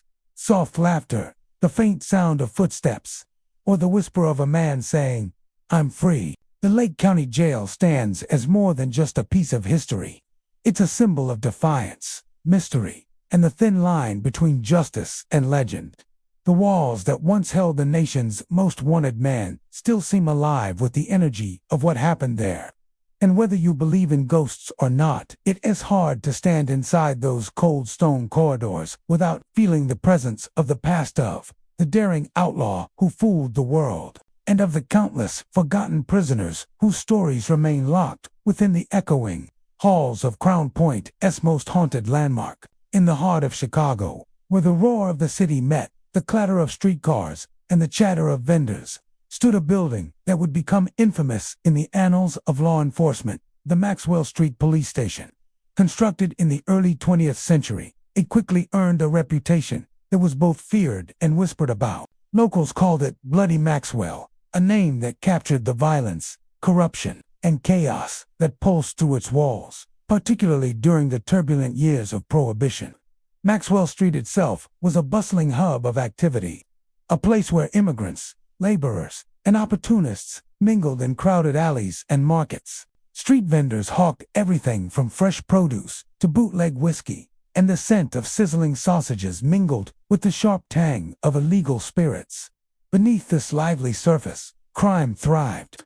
Gangs carved out territories, speakeasies operated behind unmarked doors, and murders were an almost daily occurrence. The Maxwell Street Police Station was tasked with keeping order, but it often found itself overwhelmed by the sheer scale of lawlessness that surrounded it. By the 1920s, Prohibition had turned the streets into a battleground. Bootleggers and gangsters clashed over control of the lucrative illegal alcohol trade. The police station, strategically located in the thick of this activity, became a front-line outpost in a war that had no rules. Officers worked long hours, often armed with little more than handguns and whistles, trying to contain a tide of violence that seemed unstoppable. Shootouts were common, and bodies were frequently left in the alleys for passersby to discover. Inside the station, the atmosphere was tense, with officers weary from endless arrests, beatings, and the constant threat of reprisal. Bloody Maxwell earned its notorious nickname for a reason. Many officers were involved in acts of brutality that blurred the line between law enforcement and criminality. Reports from the time described beatings of suspected gang members, torture of prisoners to extract confessions, and a network of corruption that often protected the city's most dangerous criminals. Some officers were on the take, working hand in hand with bootleggers, while others were simply overwhelmed by the level of crime, resorting to violence as a means of survival. It was a place where fear ruled, and the weak or unlucky were quickly crushed. The station became a magnet for gangsters seeking revenge or protection. Names like Al Capone, Bugs Moran, and their cohorts were whispered in connection with Maxwell Street. Shootouts often spilled into the streets, with officers caught in the crossfire or turning a blind eye to maintain alliances. It was said that no arrest was ever straightforward. Bribes, threats, and intimidation were part of the daily routine. Even inside the station, the sounds of gunfire, shouting, and the occasional scream echoed through the corridors, lending a grim soundtrack to the lives contained within. The jail cells at Maxwell Street were notorious. They were small, dark, and crowded, housing suspects for hours or days while officers determined their fate. Some prisoners were beaten into unconsciousness, their screams muffled by the heavy doors. Others were left in isolation, with nothing but a bucket for relief and the constant knowledge that violence could come at any moment. Guards were both the enforcers and the predators, often enjoying the fear they inspired. Visitors, lawyers, and even journalists reported an oppressive atmosphere where intimidation was routine and mercy almost unknown. Murders, riots, and escapes were not uncommon. One famous incident involved a gang shootout that spilled into the police station's holding area, leaving several prisoners and officers dead before order could be restored. Another account tells of a notorious gangster who managed to escape through a back window while officers were distracted by a brawl in the main corridor. These stories circulated quickly, cementing the station's reputation as a place where violence was not just expected, was guaranteed. Despite or perhaps because of its fearsome reputation, Maxwell Street Police Station was also a place of urban legend. Stories of ghostly apparitions, unexplained noises, and restless spirits began to circulate soon after Prohibition ended. Former officers and locals claimed that the anguished cries of prisoners still lingered in the hallways, that cold spots marked the areas where beatings had been worst, and that shadowy figures sometimes appeared in the corridors late at night. Paranormal investigators who later explored the site reported faint whispers, sudden drops in temperature, and the feeling of being watched by unseen eyes. Many believe that the blood spilled during its most violent years left an indelible mark, one that refuses to fade even decades after the building ceased functioning as a police station. The decline of Maxwell Street Police Station mirrored the decline of the neighborhood itself. By the 1950s and 60s, Maxwell Street had begun to change. Markets gave way to highways, many residents relocated, and the criminal activity that had defined the area moved elsewhere. The station eventually closed, leaving behind empty hallways, rusted bars, and memories that refused to die. Local historians preserved stories of its past, but the darker legends, the beatings, the corruption, the shootings persisted in whispered conversations and old newspaper clippings. Today, the site of the former Maxwell Street Police Station is unrecognizable to the casual observer. Modern buildings have replaced the old structure, and few would suspect that a place once notorious as Bloody Maxwell ever existed. Yet, for those who know its history, the stories remain vivid. The echoes of gunfire, the anguished screams of prisoners, and the tense footsteps of officers still linger in memory. Urban explorers claim that on quiet nights, standing near where the jail cells once held their victims, one can feel a chilling presence, as though the violence of the past is trapped, waiting for someone to acknowledge it. The legacy of Maxwell Street Police Station is complex. It was a place of law, order, and public service, but also a theater of cruelty, fear, and bloodshed. Its reputation as Bloody Maxwell reminds us that institutions meant to enforce justice can, under the pressures of corruption, crime, and human weakness, become sites of horror. Even after its closure, the memory of its violence continues to haunt Chicago, a stark reminder of the city's turbulent Prohibition-era history and chaos, wrapped in the chilling aura of a building that saw more bloodshed than most could imagine. And though the streets have changed and the city has moved on, the whispers of the past remain, echoing faintly through the alleys and empty corners, ensuring that Bloody Maxwell is never truly forgotten. Louisiana State Penitentiary, more commonly known as Angola, sits on a sprawling expanse of land in the Mississippi River Delta. Its iron gates and tall watchtowers looming over the landscape like a fortress. Often called the Alcatraz of the South, Angola is more than just a prison. It is a place where history, horror, and human suffering collide. Built on the site of a former plantation, the penitentiary carries with it the shadows of slavery, injustice, and decades of incarceration that have left an indelible mark on both the land and the people confined within its walls. The land itself is notorious.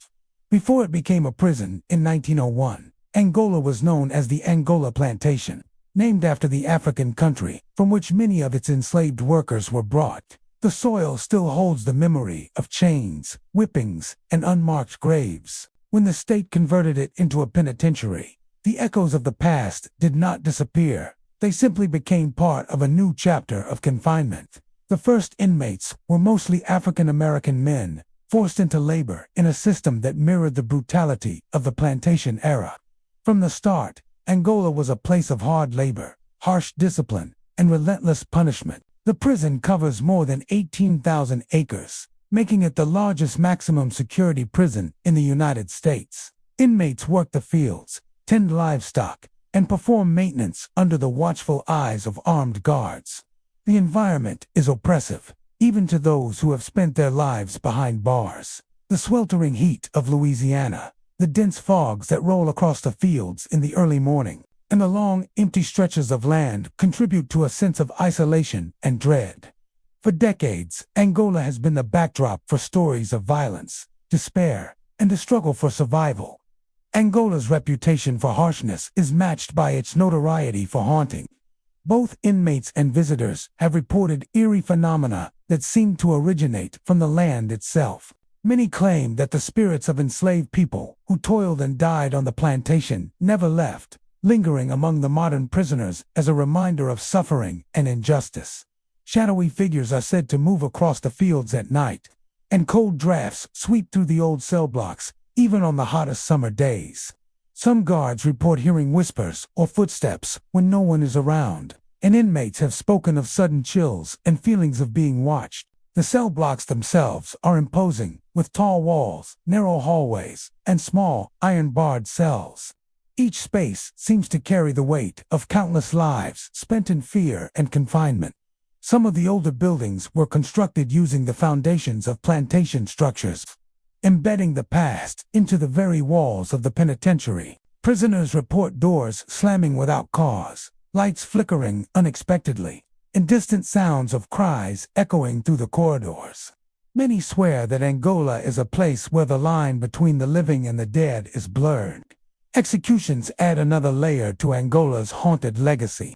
The prison houses Louisiana's death chamber, where dozens of inmates have been executed by lethal injection or electric chair since the mid-20th century. Families of the executed, prison staff, and even visiting journalists have described an oppressive atmosphere in the chamber, an almost tangible weight that presses on the chest. Some say that the anguished energy of the condemned clings to the walls, lingering long after their deaths. Paranormal investigators who have toured the penitentiary have recorded unexplained sounds, shadow figures, and sudden temperature drops in areas surrounding the death chamber and older cell blocks. Violence is an everyday reality at Angola. Inmate-on-inmate assaults, stabbings, and fights have been common throughout its history. The penitentiary is often compared to a city within a city, where hierarchies, rivalries, and alliances dictate daily life. The isolation of the land, combined with the constant presence of armed guards and high security measures, creates a sense of tension that never fully dissipates. Many inmates claim that the restless spirits of those who suffered on the plantation, or in the early days of the prison, appear during fights, as though the land itself remembers the pain and anger of generations past. Stories of hauntings often involve solitary confinement, one of Angola's most feared punishments. Prisoners describe spending hours or days in cells so small that movement is nearly impossible, with nothing but a straw mattress and a bucket. Those who have survived such confinement report hearing whispers in the dark, seeing shadows flit across the walls, or feeling a presence that presses against them. Some say the spirits are restless, drawn to the extreme suffering that once filled the same spaces. Even the prison's agricultural operations are said to be touched by the supernatural. Inmates and staff report seeing ghostly figures walking among the sugarcane fields or pastures at night, as if the labor of generations past continues unseen. Some say that sounds of old chains or tools echo faintly across the land, particularly near the oldest parts of the facility. The combination of vast, empty fields, dense fog, and the weight of history makes Angola a place where the veil between past and present feels thin. Despite the fearsome reputation, Angola continues to operate as a working penitentiary, housing thousands of inmates under maximum security. It has programs for rehabilitation, work, and education, but the shadow of its history is impossible to ignore. Visitors, historians, and journalists often remark on the eerie feeling that permeates the prison, an intangible sense that the land remembers every injustice, every act of cruelty, and every life lost within its borders. Today, Louisiana State Penitentiary stands as a testament to both the endurance and the darkness of human institutions. It is a place of confinement and labor, but also of memory and lingering spirits. The iron gates, watchtowers, and cell blocks carry the weight of history, a history that blends slavery, incarceration, and the specters of those who suffered in both. Even as the world changes beyond its walls, the whispers of the past remain, a chilling reminder that Angola is more than a prison. It is a land haunted by its own story. Angola's legacy is complex. It is a site of punishment, survival, and reform, but it is also a place where history refuses to die. The echoes of the enslaved, the incarcerated, and the executed continue to resonate in its halls, fields, and cells. Visitors who walk its grounds, whether for history, journalism, or exploration, often come away with an uneasy feeling that something unseen has followed them, reminding all who enter that some places carry the weight of history too heavy to ever fully leave behind. At Louisiana State Penitentiary, the past is never gone. It is alive, lingering, and impossible to ignore. Attica Correctional Facility, located in upstate New York, is a prison whose history is etched with violence, tragedy, and enduring tension. Opened in 1931, the facility was designed to hold maximum security inmates in a landscape surrounded by barbed wire fences, guard towers, and watchful eyes. For decades, it operated as a standard state prison, housing men convicted of violent crimes, theft, and other serious offenses. Yet, Attica would become infamous not just for its inmates, but for the events that unfolded within its walls in September 1971, a violent uprising that left a permanent mark on the prison, the state, and the consciousness of the nation.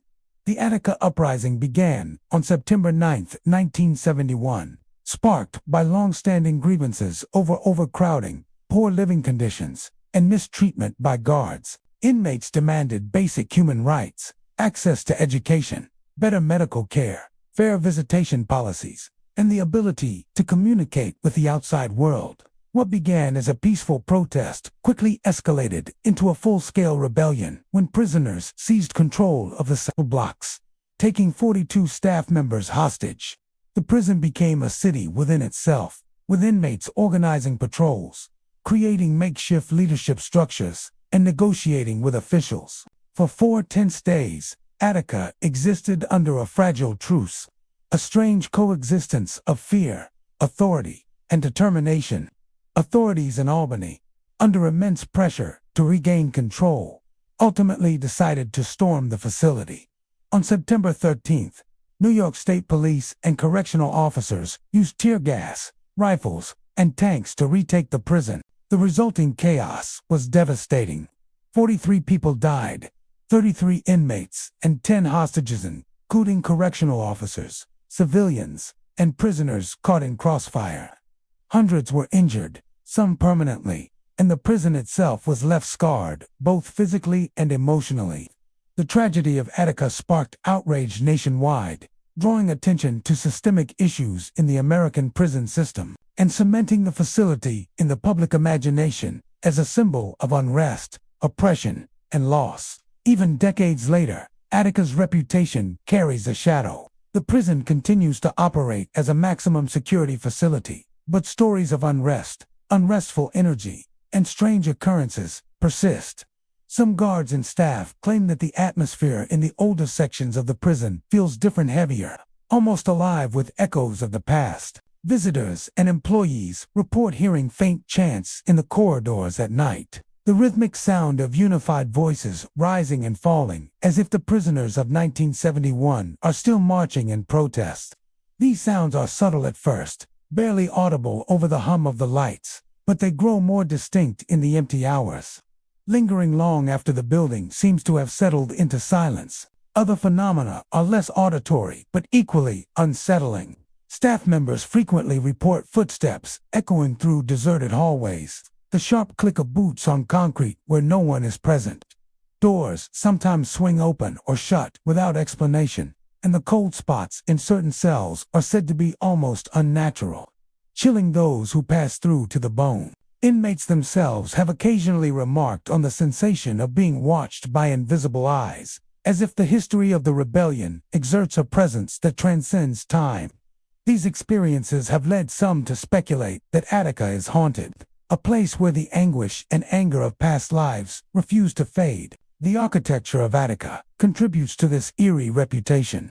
Long corridors, narrow hallways, and the heavy concrete of the original cell blocks create echoes that carry unnervingly far.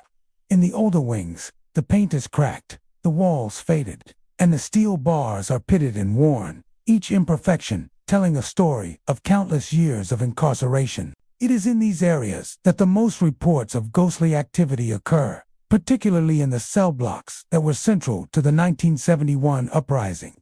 Guards on night shifts often describe a sensation of tension, a pressure in the air that seems to press against the chest.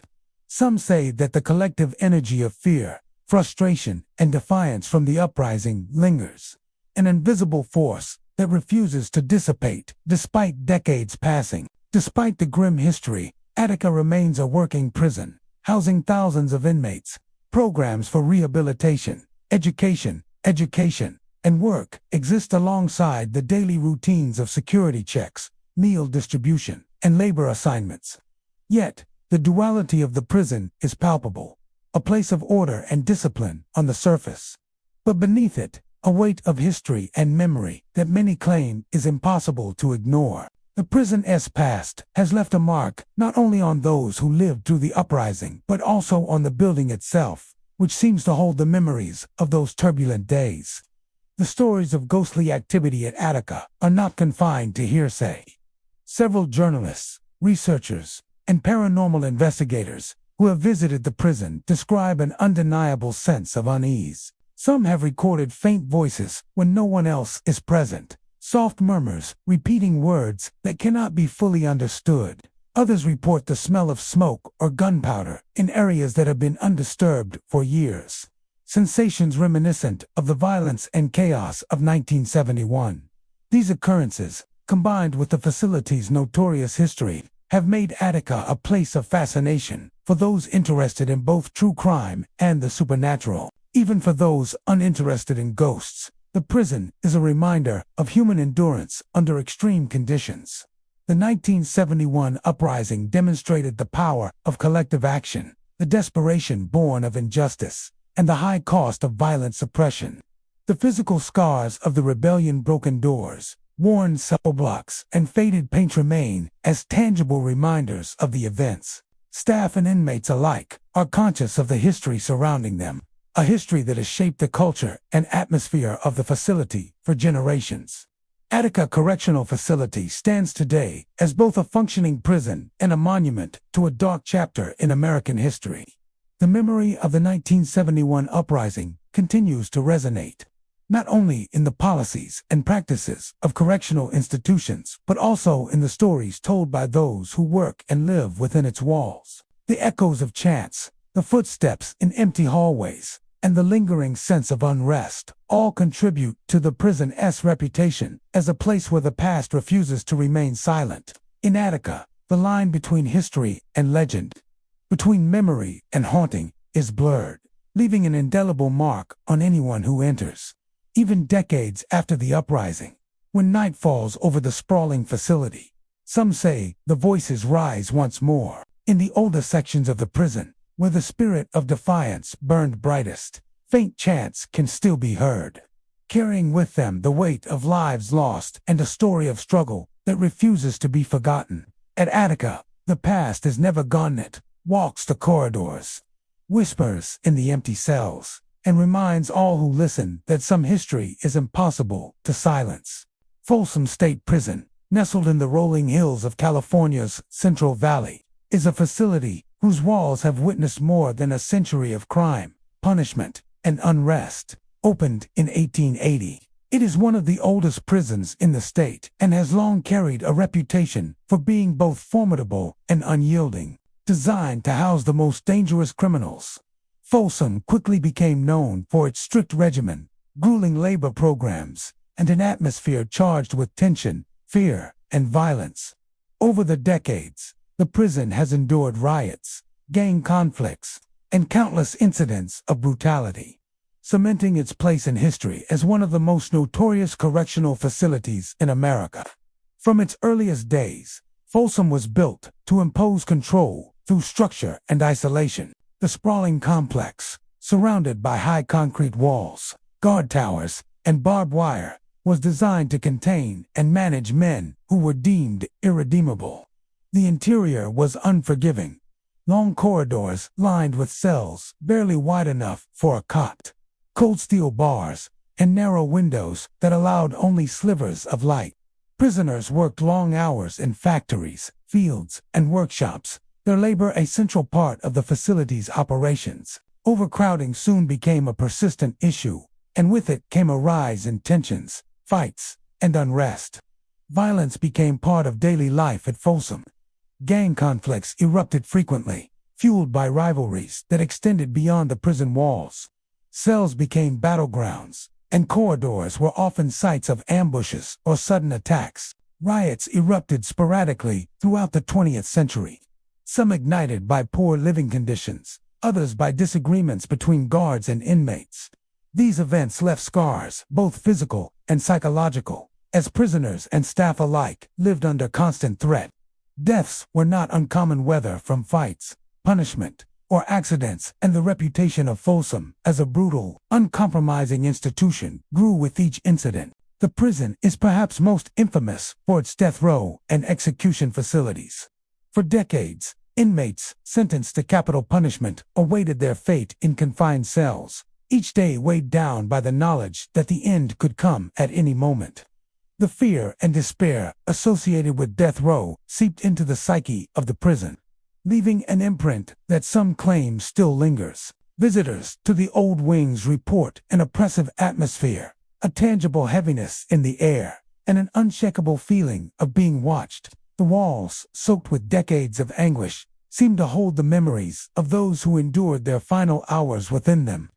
It is perhaps this history of suffering and violence that has given rise to the tales of haunting that have followed Folsom through the years.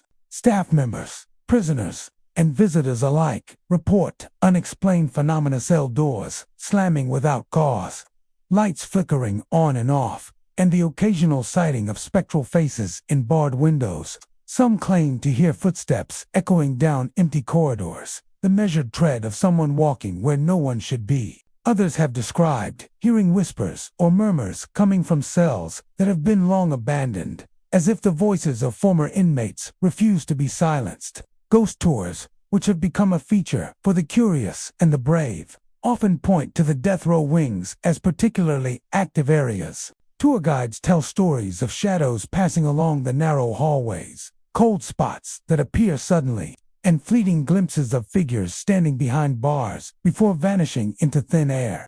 Those who have walked these corridors after hours describe an oppressive, almost suffocating atmosphere, as though the very walls remember every act of violence, every scream, and every moment of despair that has passed through them. One of the most chilling elements of Folsom's haunting reputation is the sense of residual energy tied to the prison's most violent incidents. Inmates and guards report that areas where riots or fights occurred are often the sites of repeated paranormal activity. Visitors claim that objects sometimes move on their own, cell doors swing open without explanation, and shadows dart along the walls just beyond their line of sight. The energy in these places is said to be heavy and unrelenting, a constant reminder of the lives lived and lost within the prison. Folsom's history is intertwined with the infamous criminals who are housed there. From hardened gangsters to serial offenders, the prison has contained men who lived violent lives both inside and outside the walls. Some of these inmates reportedly left lingering energy in the building, their anger and fear so potent that those sensitive to paranormal activity can feel it decades later. Guides and paranormal investigators often cite specific cells and corridors as hotspots for these occurrences, particularly those associated with high-profile prisoners or violent events. Even outside of the death row and riot areas, the older cell blocks of Folsom are said to carry an eerie presence. The architecture itself contributes to the unsettling atmosphere. Long, narrow hallways, cold concrete walls, and heavy iron doors create echoes that amplify the slightest noise. Footsteps can reverberate endlessly, and a distant clanging of metal might be mistaken for a wandering inmate, only to realize that the corridors are empty. In these spaces, it is easy to imagine the countless men who have walked the same paths before, some with fear in their hearts, others with anger, all leaving a trace of themselves behind. Despite the prison's reputation for violence and unrest, Folsom continues to operate as a maximum security facility. Programs exist for work, education, and rehabilitation, yet the history and aura of the place remain impossible to ignore. Every visitor, employee, and inmate is aware of the legacy of suffering and power struggles that define the institution. Even the most modernized wings cannot erase the weight of a century of incarceration, or the sense that the prison itself remembers. Folsom State Prison is more than just a correctional facility. It's a living monument to the extremes of human behavior. Its walls have seen brutality, resistance, despair, and fleeting hope. The ghosts of the past, whether real or imagined, are said to wander its corridors, reminding all who enter that every story of confinement carries echoes that cannot be silenced. At night, when the prison grows quiet, some claim that the cell doors slam on their own. Lights flicker, and the faces of the past peer out from barred windows. These manifestations, whether supernatural or psychological, serve as a chilling testament to a place where history, violence, and memory converge. Folsom State Prison endures as a landmark of California, as penal history of facility, where the living coexists with the memories of the dead, and where the past is never far away. In its shadows, the stories of riots, gang conflicts, and relentless punishment are preserved, and the whispers of those who came before continue to echo, ensuring that the haunting legacy of Folsom remains very much alive. The Penitentiary of New Mexico, located in Santa Fe, stands as one of the most infamous correctional facilities in the United States. Its history is steeped in violence, unrest, and tragedy, making it a symbol of the darker side of the American prison system.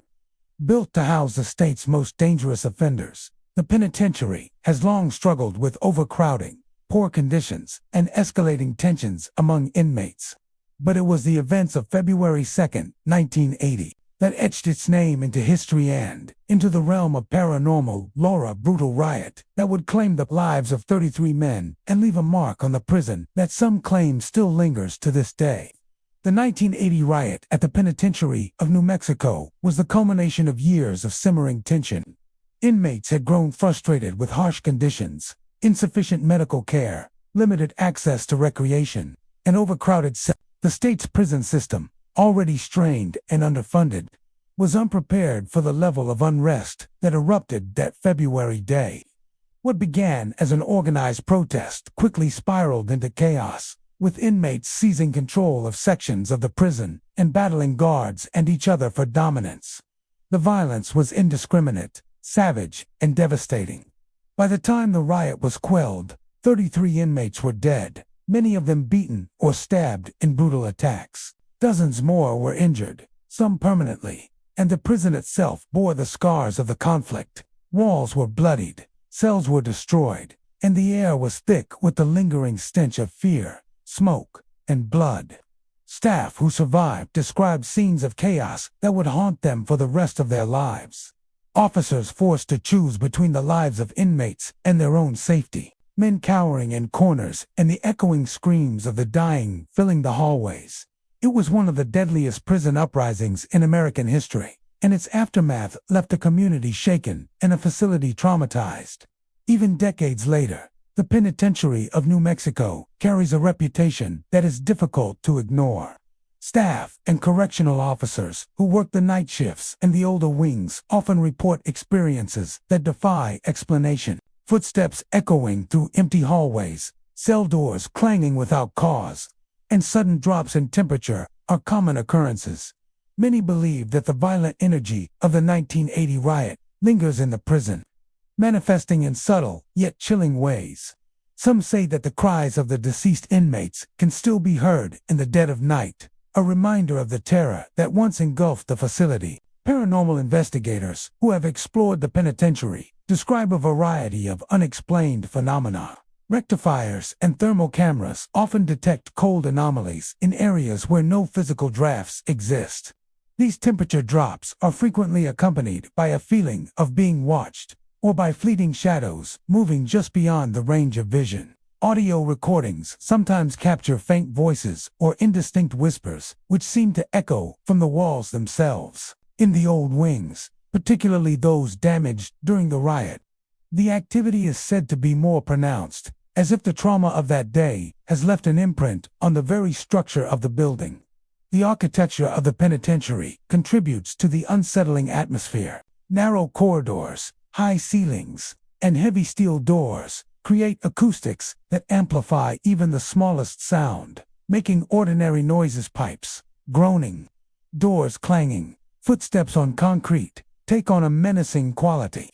In combination with the knowledge of the facility's violent history, it is easy to imagine that unseen presences linger in the shadows. Many correctional officers report feeling sudden chills, a sense of unease, or the inexplicable sensation that someone or something is moving alongside them as they patrol empty cell blocks.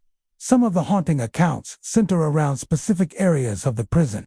The cell blocks that bore the brunt of the riot are said to be the most active. Guards have reported hearing screaming, shouting, and the sound of metal striking metal when no one is present. Lights flicker sporadically in these sections, and doors that are manually secured sometimes swing open without explanation. Inmates and staff alike describe a pervasive feeling of fear in these areas, a residual energy of violence and terror that seems to permeate the walls. Paranormal researchers suggest that these experiences are echoes of the emotional intensity that occurred during the riot, preserved in the prison's structure like a dark memory. The riot not only left physical scars, but also had a lasting psychological impact on those connected to the penitentiary. Staff members who survived recall recurring nightmares and anxiety long after the event, often triggered by ordinary soundspipes, clanging, doors slamming, or distant voices. Some attribute these ongoing symptoms to the residual energy of the riot, a haunting that transcends the physical and lingers in the minds of those who experienced it firsthand. Even inmates housed in the prison decades later report an unusual sense of tension and unease in the older wings, a feeling that something unseen is present, watching, or remembering. Despite the passage of time, the Penitentiary of New Mexico remains a maximum security facility, housing inmates under strict supervision. Programs for rehabilitation, education, and work exist alongside high-security measures, but the legacy of the past cannot be ignored. Every person who walks its corridors, whether staff, visitor, or inmate, is made aware of the prison's violent history and the whispers of the past that seem to linger. It is a place where the living coexist with echoes of the dead, and where the weight of history is palpable in every shadow, corridor, and cell. Paranormal enthusiasts often describe the penitentiary as a place where the line between past and present feels blurred. The violent energy from the riot is said to persist, manifested through unexplained sounds, chilling cold spots, and fleeting visual phenomena. Whether one believes in ghosts or sees the experiences as psychological echoes of trauma, there is no denying that the Penitentiary of New Mexico carries a presence that is both unsettling and inescapable. The Penitentiary of New Mexico stands today as a testament to the enduring impact of tragedy. Its walls, corridors, and cells bear witness to the violent events of the past, while its reputation for haunting continues to draw attention from those interested in the supernatural, history, and human endurance. The 1980 riot, with its loss of life and outpouring of terror, remains a defining moment in the prison's history, a moment whose echoes are said to still resonate in the halls, whispered in the shadows, and felt in the cold air of the old wings. At this facility, the past is never truly gone. It lingers, reminding all who enter that some events leave marks far deeper than steel, concrete, or stone. William C. Holman Correctional Facility, located in Atmore, Alabama, is one of the state's most infamous prisons, known for its overcrowded conditions, strict security, and a reputation that has grown darker with each passing decade. Originally designed to house 600 inmates, the facility often held more than 1,000. Creating a tense and volatile environment where daily life was a struggle against both human and institutional pressures. Its walls, built to contain some of Alabama's most dangerous criminals, have witnessed countless stories of desperation, violence, and fear, an atmosphere that many claim has left a lingering presence within the prison long after the lights go out. The history of Holman Correctional Facility is one defined by overcrowding, strict discipline, and the relentless routines of prison life. Inmates were confined to cells barely large enough for a cot, often forced to share tight quarters with strangers in what was already a high-tension environment. Over the years, fights and assaults became a routine part of life, while guards enforced order with a combination of authority, intimidation, and occasionally brutal discipline. The daily rhythm of Holman, a blend of mealtimes, counts, work assignments, and lockdowns, created a monotony punctuated by violence, a pattern that weighed heavily on those inside the facility. The prison is particularly notorious for its eerie atmosphere, especially after hours. Inmates and staff alike have reported inexplicable sensations in the old cell blocks, shadows that appear thicker than they should be, movements in the corners of vision that vanish when confronted, and an unshakable feeling of being watched. Some officers on night shifts describe the sensation of walking through the darkness, sensing a presence behind them, only to turn and find nothing. Inmates, too, have spoken of whispers carried through the walls, the distant echo of voices calling names that seem to come from nowhere. These experiences have given Holman a reputation not only for danger during the day, but for lingering, unsettling energy at night. One of the most frequently mentioned areas is the old infirmary, a section of the prison that has long been considered heavy with psychic weight. Shadows seem thicker in its halls, the air colder, and the silence deeper than in any other part of the facility. Staff members report strange noises, metallic clatters, footsteps echoing along empty hallways, and sometimes the faint sound of voices murmuring in pain or fear. Inmates who have been held nearby often describe a feeling of oppression, a psychological weight that seems almost tangible, pressing down on anyone who passes through. The infirmary, like other areas of the prison, carries the echoes of suffering, illness, and death, which many believe have left an imprint that continues to linger. A single shout, a slammed door, or the scraping of a cot can echo endlessly, creating an eerie resonance that makes the facility feel alive even when it is empty. The design that was intended to contain human bodies and enforce control has in some ways created spaces where the memories of suffering and fear persist, almost as though the building itself remembers the events that occurred within its walls. Staff members frequently report occurrences that defy easy explanation. Lights flicker or go out in unoccupied sections. Security cameras pick up shadows moving in areas that are physically empty. And doors sometimes open or close without any apparent cause.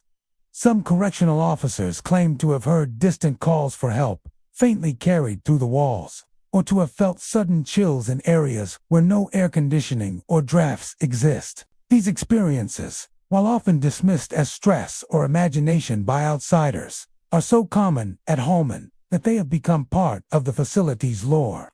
Inmates, too, tell their own stories.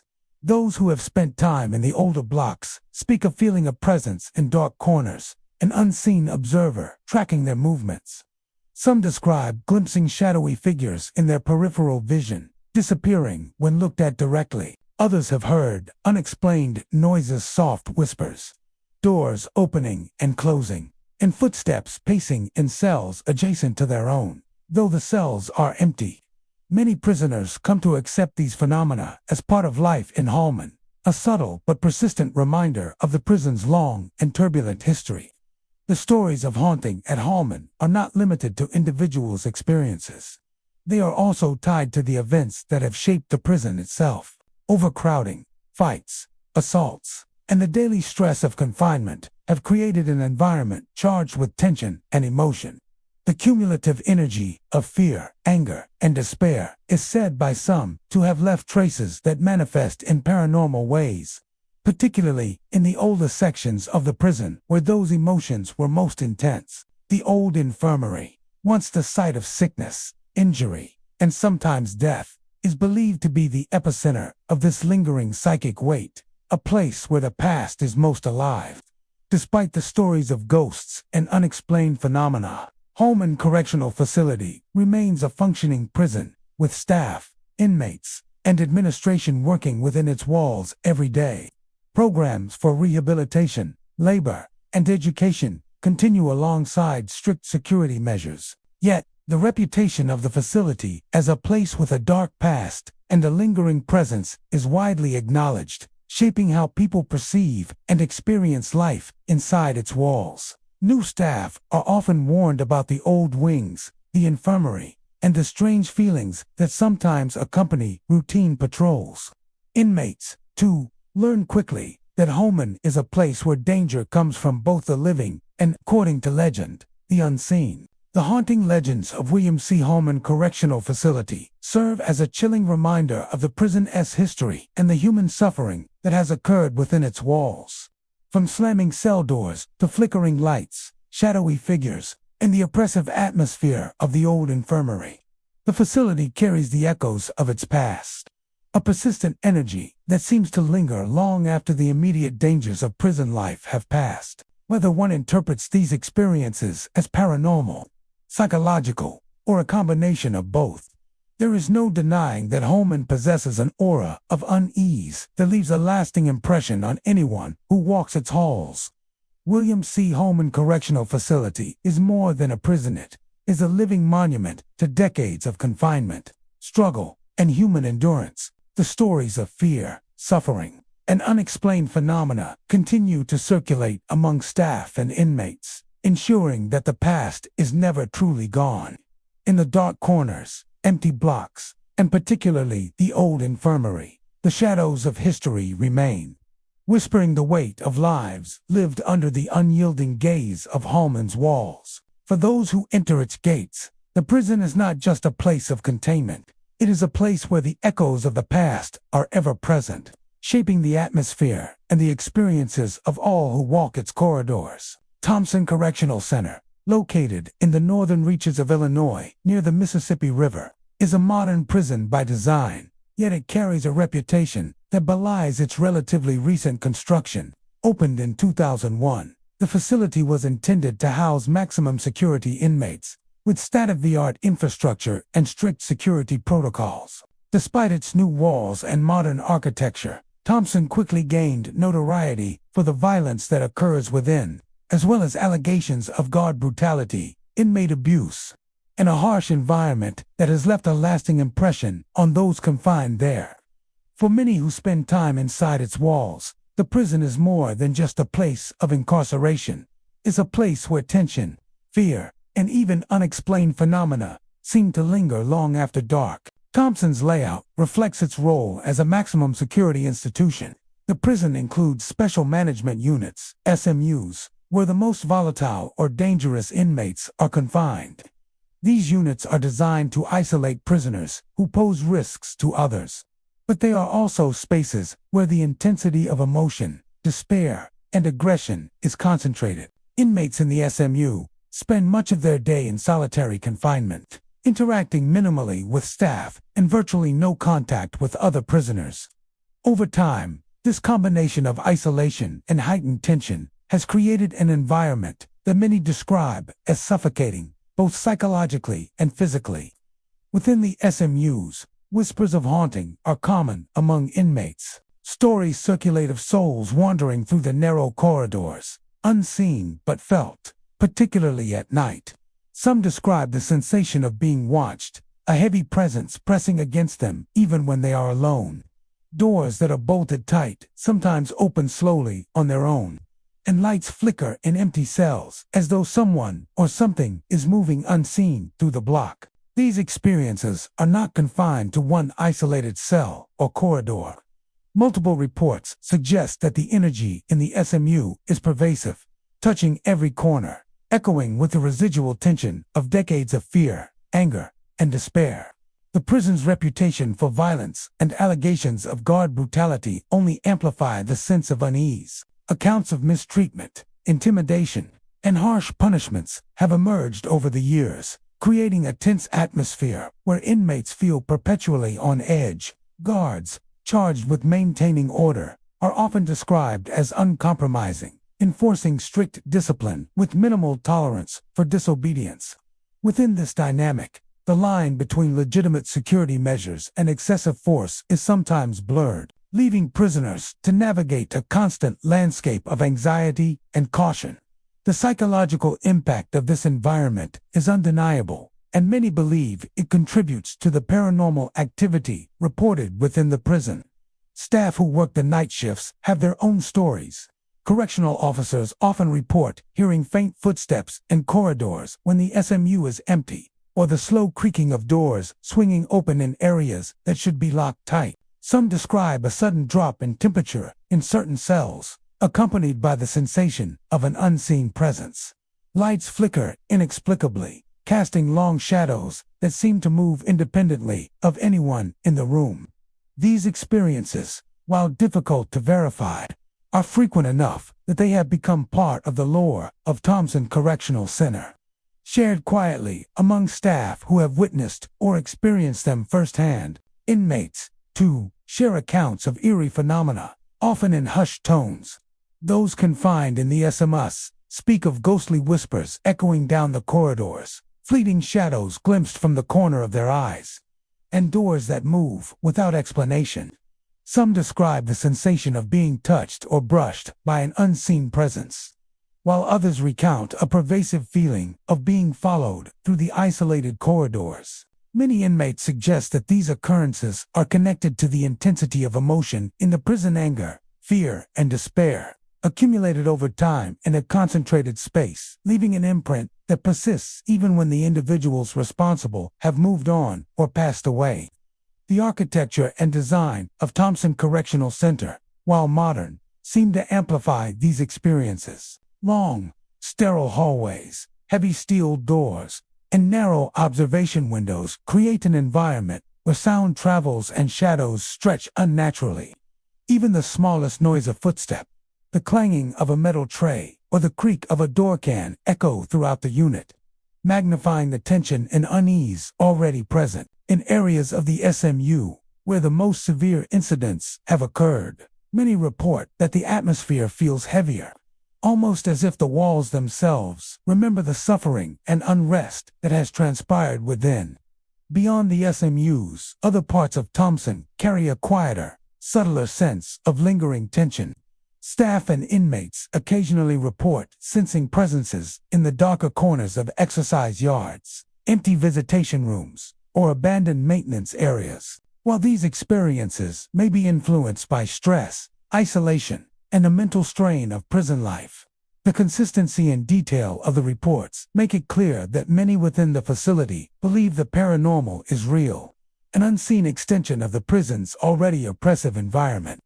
Despite the unsettling stories, Thompson Correctional Center continues to operate as a maximum security facility. housing some of Illinois' most dangerous inmates. Security protocols, modern infrastructure, and staff vigilance are designed to maintain order. Yet, the reputation of the facility for violence, abuse, and supernatural occurrences remains. The presence felt in the SMU, the flickering lights, and the doors that move on their own all serve as reminders that, within Thompson's walls, the past and present converge in ways that are often unsettling and inexplicable. Thompson Correctional Center is more than a modern prison. It is a place where human fear, suffering, and unresolved tension intersect with the unexplained. The SMUs, with their isolated cells and concentrated energy, are particularly active in accounts of paranormal phenomena. While the entire facility carries the weight of its reputation for violence and abuse, for staff, inmates, and visitors, the prison is a reminder that even the most modern structures can be haunted not necessarily by spirits of the past, but by the echoes of intense human emotion and the dark events that unfold within its walls. At Thompson, the ordinary and the inexplicable coexist. By day, the prison functions with strict order, daily routines, and constant surveillance. By night, however, the stories of flickering lights, slow opening doors, shadowy shapes, and wandering presences blur the line between reality and legend. Whether interpreted as psychological echoes of fear or true supernatural activity, the phenomenon is a reminder that some prisons carry more than just inmates. They carry the weight of their own history, a presence that lingers long after the gates close and the lights go out. Red Onion State Prison, located in the remote mountains of southwestern Virginia, is one of the most secure and notorious supermax facilities in the United States. Opened in 1998, it was designed to house the state's most dangerous inmates, emphasizing isolation, control, and strict enforcement of rules. Its architecture and policies are intentionally oppressive. Long, narrow corridors lined with reinforced concrete, small cells designed for solitary confinement, and a constant presence of guards monitoring every movement. The facility's reputation for harsh conditions, combined with the psychological strain of long-term isolation, has created an environment that is both feared and infamous. Yet beyond its physical and psychological intensity, Red Onion has earned a reputation for something more: enigmatic stories of unexplained phenomena that haunt the prison's dark, silent corners. The prison operates on a strict regime, particularly in its segregation units, where inmates can spend years in solitary confinement. Cells are small, often no larger than 10 by 6 feet, with a steel door and a narrow slit for observation. Inmates have minimal contact with the outside world, limited access to education or recreation, and almost no interaction with other prisoners. Guards enforce absolute control, using surveillance, strict routines, and rigid discipline to maintain order. The psychological toll of such confinement is extreme, leaving many inmates emotionally and mentally strained. Some claim that in this intense environment, ordinary stress transforms into an awareness of something beyond the physical presence that is felt but unseen. Spectre stories at Red Onion are most commonly reported from the solitary confinement cells and the long, narrow cell blocks. Inmates speak of hearing scratching on walls late at night, sounds that seem to move along the concrete, as though an unseen figure is pacing nearby. Whispers, indistinct and haunting, are said to drift down the hallways when no one else is present. Some prisoners report the sound of breathing that does not match their own. A steady, almost tangible presence in the darkness that cannot be explained by the mind alone. For those placed in total isolation, these experiences are intensified, sometimes becoming the only companion in an otherwise complete void. The combination of intense isolation and extreme control seems to amplify the senses, heightening awareness of the environment in ways that ordinary inmates or visitors may not experience. Sounds echo unnaturally along the reinforced walls. Shadows stretch along the corridors in strange ways. And the monotony of daily life can make subtle, ordinary events feel like something sinister. Many inmates who have spent prolonged periods in solitary report that the presence is almost tactile, a sensation of being watched, of a breath in the room that is not their own. or the feeling of a shadow moving just beyond the limits of vision. Some have described it as a psychological pressure, while others insist it is a real, living entity. Red Onion's architecture contributes to the eerie atmosphere. Concrete walls, metal doors, and narrow observation windows create spaces where sound carries in strange, amplified ways. A small noise, a cell door rattling, the scrape of a chair, or the echo of distant footsteps can reverberate along the hallways, creating an unnatural resonance that heightens the fear and tension within the prison. In the isolation units, where cells are spaced apart and silence is absolute, these amplified sounds seem to come from nowhere, lending credibility to the stories of scratching, whispers, and unseen presences. Staff members have occasionally reported phenomena that echo those described by inmates. Guards working night shifts have mentioned hearing scratching, footsteps, or soft murmurs along empty corridors, doors that appear to move slightly when they should be locked, and lights that flicker without explanation. While many attribute these occurrences to the stress and fatigue inherent to working in a high-security environment, the consistency of reports from both inmates and staff has made the stories part of the prison's lore. Even visitors remark on the oppressive atmosphere, describing a sense of unease and tension that seems to pervade the facility, particularly in the older sections of the solitary units. Red Onion's notoriety for its harsh disciplinary methods adds another layer to its spectral reputation. Inmates are frequently subjected to extended periods of confinement, sensory deprivation, and regimented routines that strip away autonomy. Some speculate that the intense human suffering in these conditions creates residual energy, which manifests in the phenomena reported throughout the prison. Shadows that appear in peripheral vision, whispers that seem to respond to the inmate's thoughts, and the unnerving sensation of a presence in total darkness may all be echoes of the mental and emotional strain concentrated within these walls over years. Even though Red Onion is a relatively new facility compared to historic prisons, it has developed its own distinct aura of fear and unease. Stories of ghostly presences, unnatural sounds, and unexplained occurrences have circulated among inmates for decades, forming an informal oral tradition of spectral legends. These tales serve not only as entertainment in a place where monotony dominates, but also as a reflection of the intense psychological and emotional realities of life in a supermax facility. Inmates and staff alike acknowledge that the haunting reputation of Red Onion is intertwined with the facility's harsh conditions. Isolation, control, and extreme confinement create an environment where the mind is pushed to its limits, and the line between perception and reality can blur.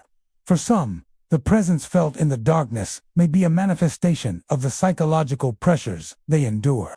For others, it is something inexplicably real, a lingering spirit or energy that refuses to be ignored. Red Onion State Prison remains one of the most secure, disciplined, and feared correctional facilities in the country.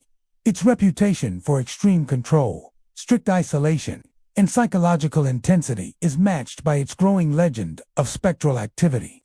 Inmates whisper of scratching on walls, murmured voices down empty corridors, and the feeling of another breathing presence in total darkness. Guards on night shifts report similar experiences, lending credibility to the stories and ensuring that the lore of Red Onion continues to grow. Within the stark, concrete walls, in the long, silent cell blocks and solitary confinement units, the line between human suffering and something more mysterious becomes almost indistinguishable.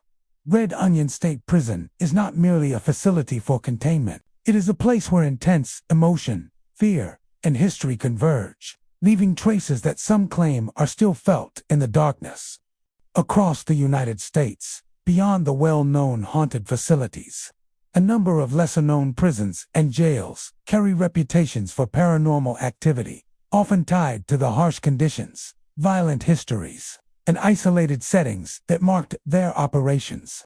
These institutions, though not always widely publicized, have become the focus of ghost stories, folklore, and the occasional paranormal investigation, creating a tapestry of haunted sites across the nation. Each carries its own unique legacy, often blending historical fact with chilling tales of unexplained phenomena that linger long after the inmates have departed. Yuma Territorial Prison in Arizona, built in 1875, is perhaps one of the most evocative examples. Located in the desolate desert, its remote setting amplified the sense of isolation and despair for those confined within its walls. Inmates endured harsh conditions, scorching summer heat, freezing winter nights, and the ever-present threat of violence from other prisoners. The prison closed in 1909, but visitors today report a lingering presence that seems tied to the extreme suffering experienced during its operation. Tourists and ghost hunters alike claim to hear footsteps echoing along the empty corridors, the metallic clang of doors opening and closing on their own, and soft whispers drifting through the old cell. Shadows are often reported moving in the corners of vision, vanishing when confronted, as if the spirits of long-dead inmates are still pacing the cells they once inhabited. Eastern State Penitentiary in Philadelphia, Pennsylvania, another historic institution, also carries a chilling reputation. Built in 1829, it introduced the revolutionary separate system, which kept inmates in near-total isolation, while the design aimed to encourage reflection and penitence. It often resulted in psychological strain, hallucinations, and despair among prisoners. Today, visitors claim to experience sudden cold spots, shadowy figures in deserted cell blocks, and whispers that echo through the abandoned corridors. Many paranormal investigators report that the energy in the old penitentiary feels heavy, particularly in areas that once held long-term solitary confinement cells, suggesting that the intense mental suffering of inmates has left a lasting imprint. Another example is the old St. Johns County Jail in St. Augustine, Florida. This small jail, operational in the early 20th century, has a history of violent incidents, including prisoner assaults and accidental deaths. Staff and visitors report hearing disembodied voices calling out names, doors opening without explanation, and fleeting apparitions in cells where individuals met tragic ends. Paranormal enthusiasts often highlight the tiny holding cells, noting that the confined space seems to magnify the sensation of unease, as though the energy of past prisoners remains trapped in the very walls. The Ohio State Reformatory in Mansfield, Ohio, also earns mention, though it served primarily as a reformatory for younger male inmates. The facility's Gothic architecture and strict disciplinary methods created an environment of fear and tension. Opened in 1896 and operational until 1990, it has become a hotbed for ghost stories, often linked to the solitary confinement cells and old death row wings. Visitors recount unexplained footsteps, shadowy figures moving through the hallways, and sudden cold drafts that have no source. Investigators have reported equipment malfunctions in certain areas, particularly near old execution sites, suggesting a lingering presence tied to the building's grim history. Other facilities, like the Allegheny County Jail in Pittsburgh, Pennsylvania, and the old Idaho State Penitentiary in Boise, also contribute to the list of haunted institutions. Allegheny, with a history of riots, executions, and violent confrontations, is often cited for ghostly sightings and strange sounds, clanging cell doors, muffled voices, and shadowy figures in the corridors. Meanwhile, the old Idaho State Penitentiary, operational from 1872 to 1973, houses a range of spectral tales, from the apparitions of prisoners on death row to phantom footsteps echoing through solitary confinement cells. Tour guides often recount these stories during public tours, and visitors frequently report feeling an oppressive presence in the older wings, particularly those associated with executions or violent incidents. Hauntings in these prisons often share common threads. Many are tied to areas of extreme suffering, solitary confinement units, death row, and cells where violent deaths occurred. Cold spots, shadows, disembodied voices, and the sense of being watched are recurring elements across different facilities, suggesting that human fear, anguish, and emotional intensity may leave lasting impressions on the physical environment. Whether one interprets these phenomena as true hauntings or as psychological echoes of past trauma, The consistency of the reports across states and decades is striking. It is also notable that many of these prisons share a connection between isolation and paranormal activity. Remote locations, long periods of confinement, and minimal human contact appear to create environments where stories of ghosts and unexplained occurrences flourish. Inmates who endured years of solitude, harsh punishment, or abuse seem to leave behind traces, whether imagined or real, that subsequent generations of staff, visitors, and investigators perceive as supernatural. Hallways that once echoed with cries of despair now resonate with the imagination, producing experiences that blur the line between history and legend. In addition to individual hauntings, group phenomena are frequently reported. Multiple visitors or staff members may simultaneously sense a presence, hear the same unexplainable noises, or witness shadows moving in unison. Equipment used in paranormal investigations, thermal cameras, EVP recorders, and temperature sensors often pick up anomalies in these spaces, lending credibility to anecdotal accounts. While skeptics attribute these occurrences to environmental factors or psychological influence, the stories persist, forming an integral part of the identity of these prisons as haunted spaces. Across the United States, from the deserts of Arizona to the industrial corridors of Ohio, these haunted prisons and jails represent more than just historical sites. They are living memorials to the human suffering, fear, and unrest that once defined them. Visitors, staff, and paranormal investigators continue to report experiences that cannot be easily explained, ensuring that the legends of these institutions endure. The spectral tales tied to Yuma Territorial Prison, Eastern State Penitentiary, the Ohio State Reformatory, and others illustrate a pattern where human anguish, isolation, and violence converge. Stories of haunting are never far behind. In the end, these haunted prisons and jails remind us that the history of incarceration is not confined to books or archives.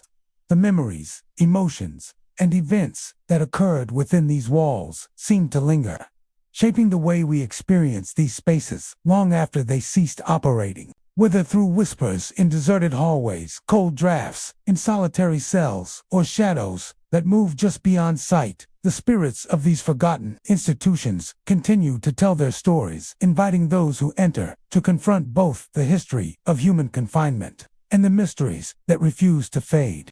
Hidden among the rugged foothills of Boise, Idaho, the old Idaho Penitentiary stands as a fortress of sandstone, a monument to over a century of confinement, punishment, and human suffering.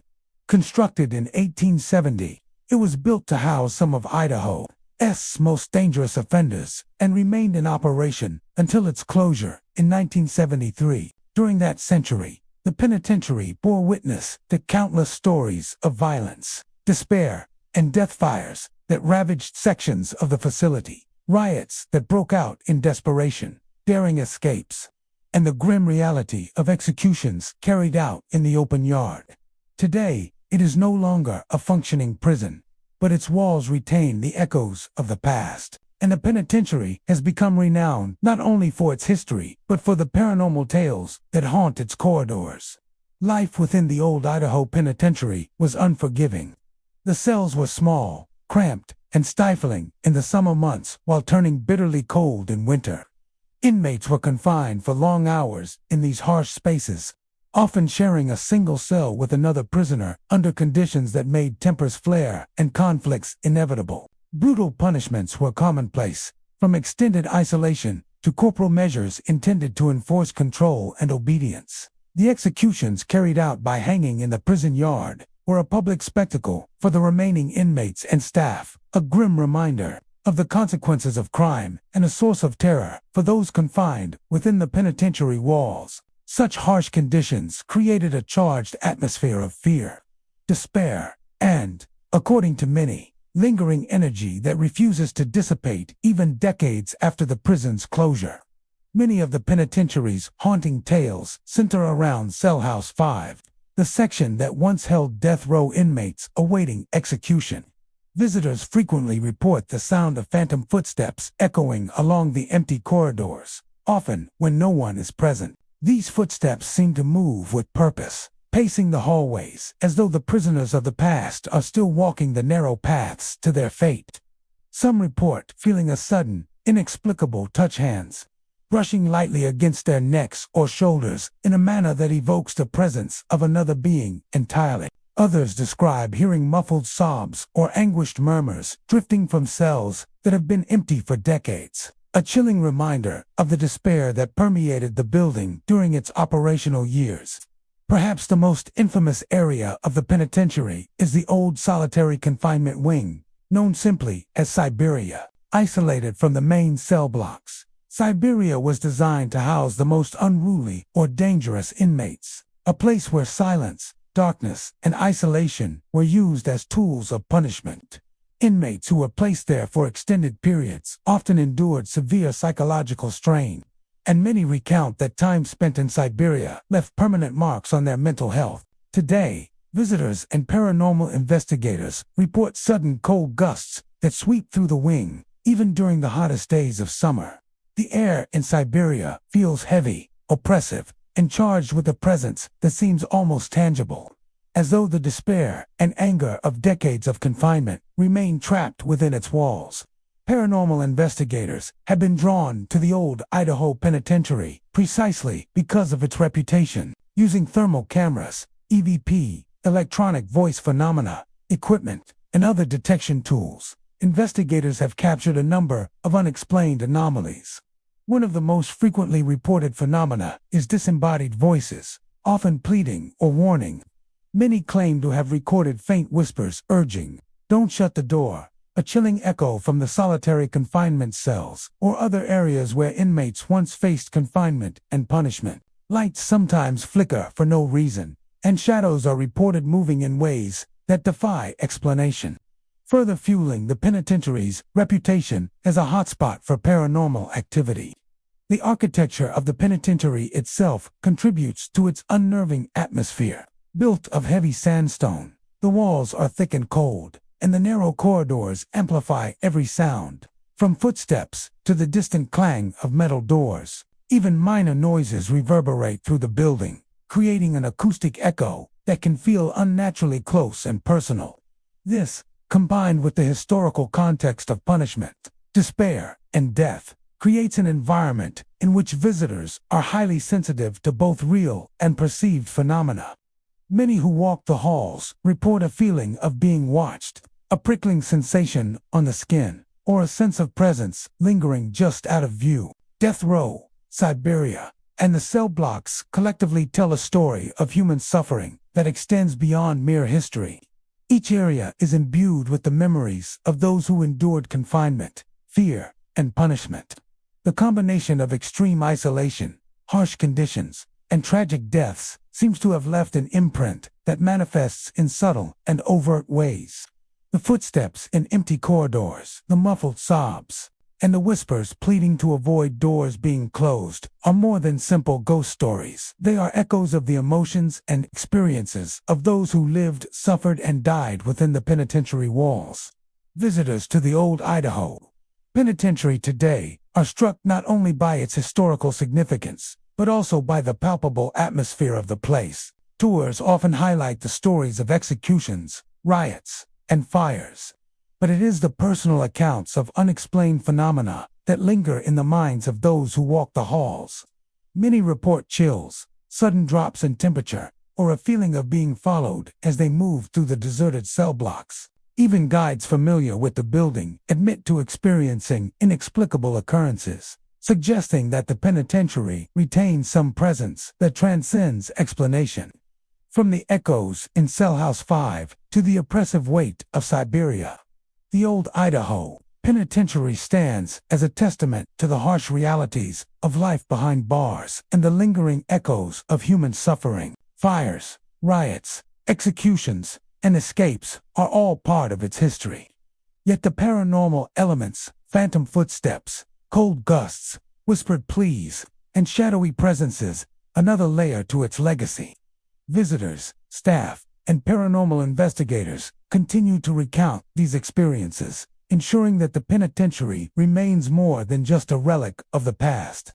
It is a place where history, fear, and the unexplained converge. The old Idaho Penitentiary, with its sandstone walls and narrow corridors, reminds us that the experiences of those confined within prisons do not always fade with time. The whispers, footsteps, cold gusts, and unseen presences suggest that some stories, particularly those marked by suffering and despair, persist.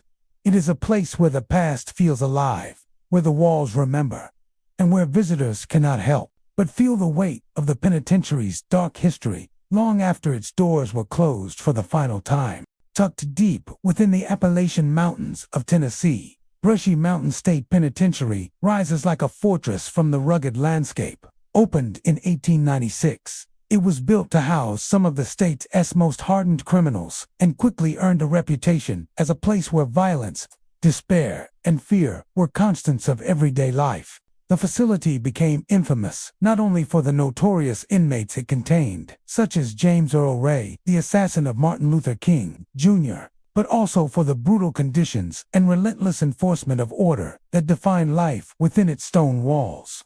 Brushy Mountain was more than a prison. It was, as many inmates would describe it, a hell on earth.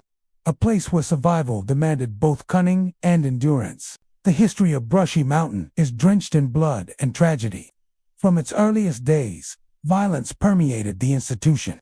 Fights among inmates were frequent and often deadly, fueled by overcrowding, harsh conditions, and the constant pressure of survival. Guards enforced strict discipline, sometimes brutally, adding to the tension and terror that hung in every cell. Escape attempts were common, yet the rugged wilderness surrounding the prison made survival nearly impossible. Many who tried to flee perished in the mountains, their bodies lost to the dense forests or the treacherous cliffs, while others simply disappeared without a trace. This combination of harsh confinement, high-stakes danger, and isolation cemented Brushy Mountain's fearsome reputation. The cells themselves were small, cold in winter, and stifling in summer. Inmates spent long hours confined, often with limited contact with others and minimal opportunities for work or recreation. The oppressive environment bred both physical and psychological suffering. Death row, in particular, was a place of extreme tension and dread. Inmates awaited execution in tight, unwelcoming spaces, acutely aware of the finality that awaited them. Stories from former prisoners describe a sense of ever-present danger, a knowledge that violence could erupt without warning, and the constant echo of fear that seemed to vibrate through the stone walls. It is perhaps no surprise, then, that Brushy Mountain has developed a reputation for paranormal activity. Ghost hunters and paranormal investigators who have explored the facility report experiences that suggest the building retains a lingering energy, one born from over a century of human suffering. Visitors often speak of screams echoing across the yard, shrill and distant, as though the voices of inmates trapped in the past are still roaming the grounds. In the death row cells, lights flicker inexplicably, casting shadows that seem to move with a will of their own. And whispers appear to follow visitors as they navigate the long, dark corridors. These phenomena are not confined to one area, but are reported throughout the prison, particularly in spaces that once contained extreme violence or punishment. One of the most enduring legends is that of the Shadow Man near the old laundry room. Described as tall, silent, and always watching, this figure is said to appear and vanish without warning. Witnesses claim that his presence carries an oppressive weight, filling the air with tension and unease. Some report that the figure follows them from block to block, a constant reminder of the fear and suffering that once permeated the facility. Whether a hallucination, a trick of the light, or a lingering spirit, the Shadow Man has become a central figure in Brushy Mountain's spectral lore. Visitors to the penitentiary often report a sense of being observed even when alone. The long hallways, high stone walls, and narrow cell doors amplify every sound: the creak of a hinge, the shuffle of a footstep, the distant clang of metal doors. These noises, combined with the prison's dark history, create an atmosphere where ordinary occurrences feel charged with meaning. Even the guides who lead tours recount moments when lights flicker, doors close on their own, or distant cries seem to carry unnaturally through the corridors. The penitentiary's architecture, designed for control and containment, inadvertently creates spaces where the past feels alive and the present seems fragile. Brushy Mountain's history of notorious inmates adds another layer to its haunted reputation. James Earl Ray's confinement is only one example. Over the decades, countless criminals, coal miners turned convicts, and other offenders passed through its gates, many leaving behind stories of fear, despair, and violence. The intense emotions generated within the prison rage grief, desperation are said by some paranormal enthusiasts to leave residual energy, manifesting as unexplained sounds, shadows, and cold spots. The facility's long operational life means that the accumulation of such energy is considerable, giving credence to the many accounts of ghostly activity. Today, the penitentiary no longer serves as a maximum security prison, but it has been preserved as a historical site and offers guided ghost tours. Visitors are drawn not only by its historical significance, but also by the chilling tales that have circulated for decades. Walking through the darkened corridors, past the death row cells and solitary confinement blocks, many report feelings of unease that cannot be explained by the cold stone or dim lighting alone. The combination of natural isolation, harsh conditions, and a violent history has left Brushy Mountain with a presence that seems almost tangible. Ghost hunters insist that the penitentiary is among the most active in the southeastern United States, with phenomena ranging from cold gusts in the solitary wings to whispered warnings in long-abandoned cell blocks. Some say that the spirits of those who endured unimaginable suffering linger, replaying moments of fear, rage, or despair, or simply observing the living as they walk the halls. In the end, Brushy Mountain State Penitentiary is more than a historical site. It is a living monument to a century of human confinement, struggle, and despair, and a place where the past is never truly gone. The screams that echo across the yard, the flickering lights in death row, the whispers that follow visitors, and the silent shadow man in the laundry room all serve as reminders that the penitentiary is haunted not only by history, but by the lingering energy of those who once lived, suffered, and died within its walls. Even now, as tourists and ghost hunters explore its corridors, many report the unmistakable sensation that something unseen still prowls the halls, a presence that refuses to rest, keeping the memories of Brushy Mountain alive in every creaking floorboard and shadowed corner. Joliet Correctional Center, perched on the outskirts of Joliet, Illinois, is a fortress of limestone whose imposing walls have stood for more than a century, silently bearing witness to countless stories of suffering, fear, and human desperation. Opened in 1858, the prison became home to thousands of inmates over its long operational life, housing hardened criminals, repeat offenders, and those caught in cycles of poverty and crime. While many today might recognize the building from its appearance in films such as The Blues Brothers, the reality behind Joliet Correctional Center is far darker than any cinematic depiction. Its history is one of overcrowding, disease, and violence, creating an environment that was as psychologically grueling as it was physically confining. From the very beginning, the prison faced challenges that shaped the lives of those inside. Overcrowding was a persistent problem. Cells designed for a single inmate often held multiple men, forcing strangers into tight quarters where tempers could flare and violence erupted easily. Disease ran rampant, particularly in the late 19th and early 20th centuries, when sanitation was poor and medical care was minimal. Inmates lived in constant fear not only of each other but of the oppressive conditions imposed by the institution itself. The prison's execution chambers and isolation cells became infamous, earning Joliet the grim nickname, the Castle of Pain.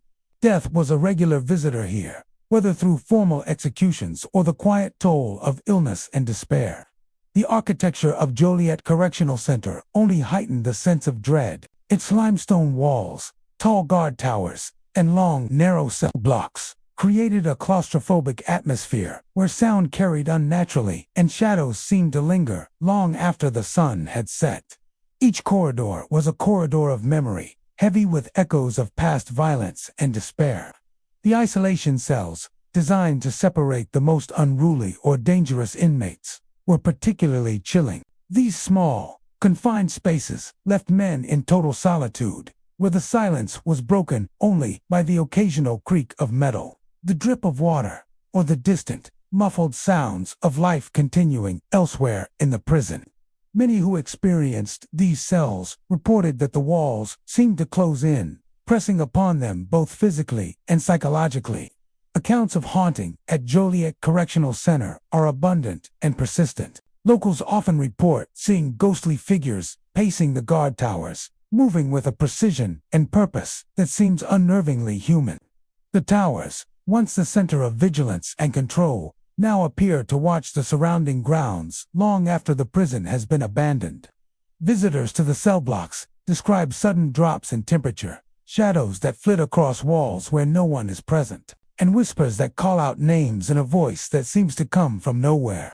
Doors have been known to slam shut violently on their own, and footsteps echo along empty corridors with no identifiable source. Many claim that the energy of the prison is heavy, a palpable presence that presses down upon anyone who walks its halls. Even those tasked with patrolling the area at night acknowledge the penitentiary's unnerving reputation. Police officers report avoiding shining their lights too long on the old gatehouse, claiming that eyes seem to stare back from the darkness, as though someone or something is watching their every move. Those who have spent time in the immediate vicinity describe a sense of being followed, a prickling sensation along the spine that intensifies in the dead of night. The combination of historical trauma, architectural design, and lingering emotional energy has created a location where the past feels vividly alive, particularly after dusk when shadows stretch and the mind is most vulnerable. Paranormal investigators are frequently drawn to Joliet Correctional Center for these very reasons, using thermal imaging cameras, EVP recorders, and other tools. They have captured anomalies that seem to confirm the stories of locals and visitors. Disembodied voices, sudden changes in temperature, and the sensation of being touched or observed are common reports. Many investigators note that the activity is concentrated in areas associated with the most extreme suffering cell blocks that were historically overcrowded, isolation cells, and the execution chambers. These spaces seem to resonate with the energy of past trauma, creating experiences that can be both unnerving and inexplicable. Joliet's history of violence also plays a role in its haunted reputation. Riots, fights, and assaults were commonplace in its long history, with inmates often forced to navigate tense social dynamics to survive. Overcrowding exacerbated the conflict, creating conditions in which fear and aggression were constant companions.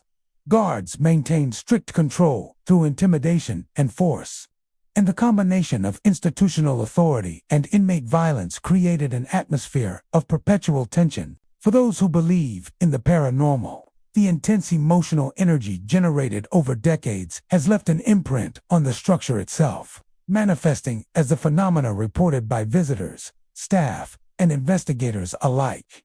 Even today, despite the prison's closure in 2002, Joliet Correctional Center continues to fascinate and terrify. Tours and historical presentations highlight the dark legacy of the facility, but many participants report experiences that go beyond simple storytelling.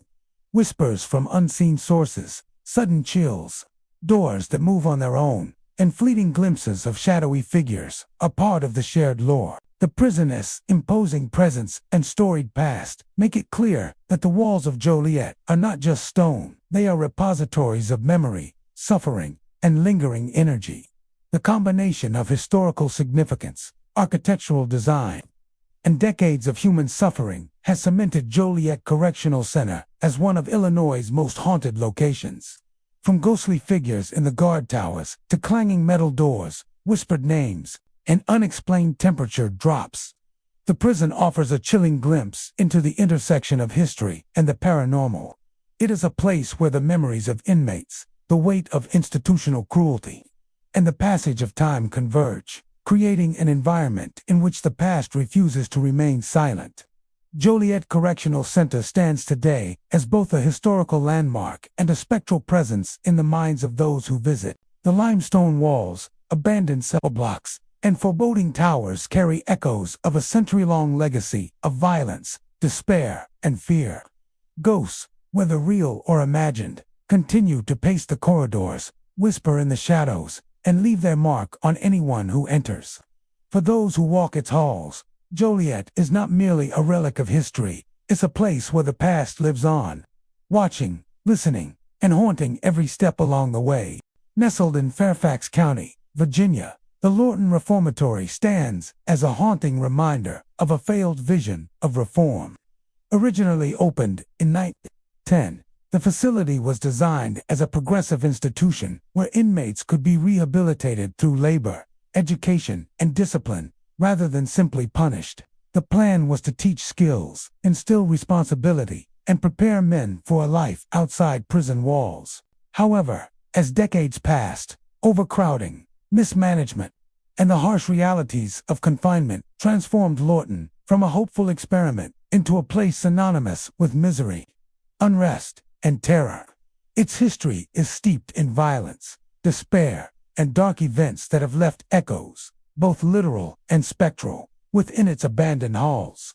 Despite its intended mission, Lorton Reformatory was plagued by overcrowding almost from the beginning. Cells designed to hold a few inmates often contained many more, forcing men into cramped quarters where tempers flared and conflicts erupted. Disease and inadequate medical care made life even more precarious, while the harsh discipline imposed by guards left little room for compassion or rehabilitation. By the mid-20th century, Lorton had become a place where survival required endurance, cunning, and a tolerance for constant tension. Executions were carried out during this period, casting a long shadow over the institution. The presence of death was felt in every corridor, and many inmates met their fates under conditions that were cold, impersonal, and terrifying. One of the most notorious incidents in Lorton's history occurred in 1989, when a violent uprising erupted. Tensions between inmates and staff had been building for months, fueled by overcrowding, mistreatment, and frustration over inadequate resources. The rebellion left deep physical and psychological scars on the facility, creating an environment where fear and aggression were embedded in the very walls. After that uprising, the prison's reputation as a place of unrest and human suffering was cemented. And for many, the shadows of the event continue to linger in the cell blocks, hallways, and communal spaces. Today, Lorton Reformatory no longer functions as a prison, but its abandoned halls carry the weight of its dark past. Visitors and paranormal enthusiasts exploring the facility frequently report experiences that defy conventional explanation. Footsteps echo through the empty corridors, sometimes following visitors from room to room, only to vanish when investigated. In the gymnasium, where inmates once trained or exercised, the sound of children's laughter is said to be heard, a haunting contrast to the harsh reality of life inside the prison. These inexplicable phenomena give the impression that some essence of the people who lived and suffered here remains, replaying moments of life, fear, and confusion decades after the last inmate departed. The chapel, once a place of reflection and occasional solace, also carries stories of ghostly activity. Visitors report faint strains of music, hymns, or whispered prayers emanating from the sanctuary. Even though the building's electricity has been cut for years, the haunting sound seems to emanate from nowhere, filling the space with a strange, otherworldly presence. Some suggest that the lingering voices of past inmates or even staff members replay the memories of worship and ritual, frozen in time by the intensity of emotion that once filled the room. The cell blocks themselves are perhaps the most chilling locations within Lorton. Narrow corridors lined with identical cells contain a residual energy that many describe as oppressive. Some visitors feel an almost tangible pressure in the air, as if the sorrow, fear, and despair of inmates have left an imprint on the walls, looping endlessly through the memories of their final days. Shadows appear to move in the corners of vision, and distant murmurs, sometimes indistinct, sometimes calling names, are reported with alarming consistency. Even in the absence of living humans, the presence in these halls is palpable, a testament to decades of suffering. Paranormal investigators are drawn to Lorton Reformatory precisely because of its layered history.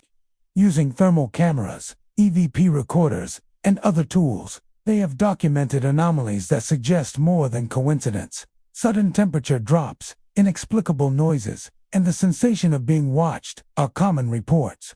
Many agree that areas tied to the most intense experiences of fear or punishment, isolated cells, execution sites, and the hallways near the gym and chapel are particularly active. Equipment often registers readings that cannot be explained by drafts or environmental factors, reinforcing the belief that Lorton carries a residual energy that refuses to dissipate. The stories of Lorton Reformatory are not limited to visitors or investigators. Former staff and employees of the surrounding area recount tales of unease even long after the prison was closed. Some claim that on quiet nights, strange noises can be heard from the abandoned facility, from low murmurs to unexplained clanging. These tales, passed among locals, reinforce the penitentiary's reputation as a haunted space, blending history, memory, and legend into a compelling narrative of a place where human suffering has left a lasting mark. Walking through the abandoned grounds, one cannot help but feel the weight of the past. The imposing walls, empty cell blocks, and silent communal areas tell stories without words. Every corridor, every room, every corner seems to resonate with the echoes of lives confined, struggles endured, and moments of despair that defined Lorton for decades. The prison's original mission of rehabilitation was ultimately overshadowed by reality. Overcrowding, violence, and tragedy defined the experience for the majority of its inmates. Even in its current state, as a historical and paranormal site, Lorton Reformatory commands a presence that is difficult to ignore. The footsteps that follow, the laughter that echoes, the music from the chapel, and the whispers through the cell blocks all serve as reminders that this is a place where history and the supernatural seem to intersect. The prison's dark legacy continues to unfold for those who explore its halls, offering a chilling glimpse into the intersection of human suffering, failed reform, and lingering spirits. Lorton Reformatory stands as a testament to the complex and often brutal reality of incarceration in the 20th century. Its cell blocks, chapel, gymnasium, and execution sites are more than historical spaces. They are repositories of emotion, memory, and presence. Those who walk its abandoned corridors today often report sensations that cannot be explained by logic alone, leaving little doubt that the penitentiary remains a haunted monument to its own turbulent past. The walls of Lorton do not forget, and in the silence of its empty halls, the echoes of suffering continue to speak. Perched on the edge of Deer Lodge, Montana, the Montana Territorial Prison stands as a stark monument to the lawless, brutal realities of the Wild West. Constructed in 1871, the prison was designed to hold the most dangerous outlaws, murderers, and thieves. But it also became a place where countless men lost their minds behind its formidable stone walls. In its earliest days, it represented both the frontier's attempt at law and the limits of civilization in an unforgiving landscape. The prison's history is one of extreme hardship, violence, and tragedy, leaving behind an indelible mark on the building that some claim continues to manifest in eerie and inexplicable ways. Life inside the Montana Territorial Prison was harsh and unrelenting. Inmates were confined to cold, stone cells with minimal amenities, often chained to iron bars during the bitter winter months. Sanitation was poor, food was scarce, and disease spread rapidly among the population. Discipline was strict, and guards enforced order with brutal efficiency. The combination of isolation, physical hardship, and fear of violence created an environment in which sanity itself was often the first casualty. Many prisoners reportedly descended into madness, haunted by the oppressive conditions and the constant threat of both punishment and attack. Riots and violent outbreaks were not uncommon, and the prison's reputation for brutality was well earned. Guards were frequently threatened or attacked, and some paid the ultimate price. One of the most infamous incidents occurred in 1959. when prisoners staged a riot that would become etched in the prison's history. Over the course of 36 chaotic hours, inmates took control of portions of the facility, overwhelming staff and inflicting untold damage. 2 guards were killed in the violence, and the warden's office was left drenched in blood.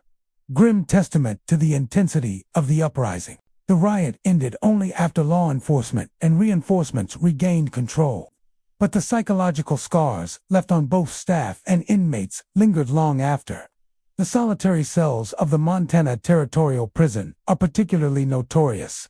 Designed to isolate inmates and punish the most defiant, these small, claustrophobic spaces have long been associated with fear and despair. Visitors today report that these cells feel especially heavy, charged with a palpable presence that defies explanation. Cameras and equipment often malfunction in these areas, and faint whispers are frequently reported just beyond the edge of hearing. Some claim to hear cries, murmurs, or the distant sound of chains rattling, as if the inmates who once suffered there are still reliving their torment. The combination of physical confinement and psychological strain appears to have left an enduring energy, one that continues to affect those who enter these cells today. Haunting tales are abundant, particularly surrounding the 1959 riot. Visitors to the prison swear they can hear gunfire and panicked shouts echoing through the corridors, as if the chaos of that night has been frozen in the very walls. Footsteps are reported pacing the empty cell blocks, doors slam without explanation, and sudden cold spots appear in areas long abandoned by human presence.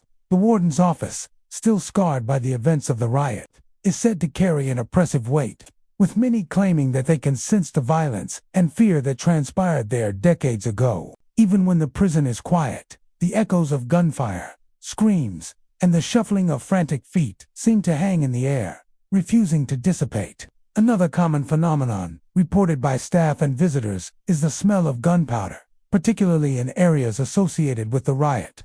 Though weapons have long since been removed, this scent lingers as if the violence of that night left a permanent trace. It often appears suddenly, filling hallways or rooms without any apparent source, startling those who experience it. Alongside this are reports of shadows moving along walls, fleeting glimpses of figures in the periphery, and an almost tangible sense of being watched. For many, the prison's atmosphere is suffused with the weight of history, where the past refuses to remain silent. The architecture of the Montana Territorial Prison contributes to its eerie ambience. The thick stone walls, narrow corridors, and small cells create an environment where sound carries unnaturally. A single footstep or door creak echoes across long hallways, amplifying the sense of isolation and unease. Combined with a violent and chaotic history, this acoustic resonance seems to preserve the intensity of past events, making every noise feel charged with meaning, even in areas far removed from the riot or solitary confinement. Visitors often report a feeling of unease, as if the very walls are alive with memory and unrest. The prison's location, on the edge of civilization in the Wild West, also plays a role in its haunting reputation. Surrounded by dense forests and rugged terrain, escape was nearly impossible, and the wilderness often became the grave for those who tried. The isolation imposed by geography, combined with the harsh conditions inside, intensified the fear and desperation felt by inmates. It is perhaps this combination of physical, psychological, and environmental pressures that contributes to the reports of residual energy, ghostly presences, and inexplicable phenomena that persist long after the prison ceased operations. Today, the Montana Territorial Prison serves as both a historical site and a destination for those interested in paranormal investigation. Tours highlight the prison's turbulent history, from its earliest days to the infamous 1959 riot. Yet many visitors leave with more than historical knowledge. They recount experiences of whispers in empty corridors, sudden chills in solitary cells, and the unsettling sensation of being observed. The persistent stories of gunfire, shouts, and unseen figures lend credence to the idea that this is a place where the past remains remarkably present. The Montana Territorial Prison is more than a relic of frontier justice. It is a testament to the extremes of human behavior under confinement, the consequences of isolation, and the enduring impact of trauma. Visitors to Deer Lodge cannot escape the weight of its dark past, nor the lingering presence of those who lived, suffered, and died behind its formidable walls. Even decades after the final inmate was released, Montana Territorial Prison continues to echo with the memories of its violent and tragic history, leaving an indelible mark on all who enter.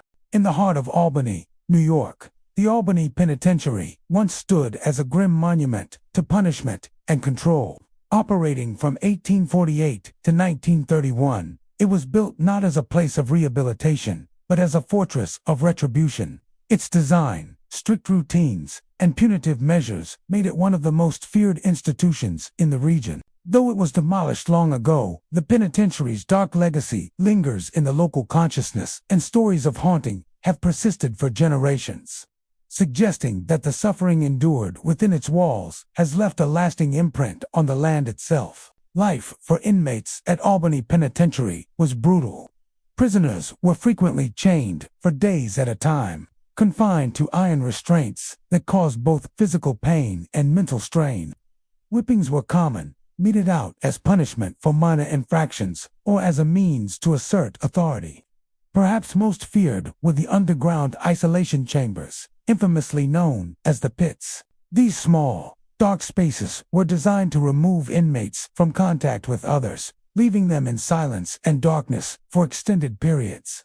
Many men were driven to despair, their mental health deteriorating under the oppressive conditions.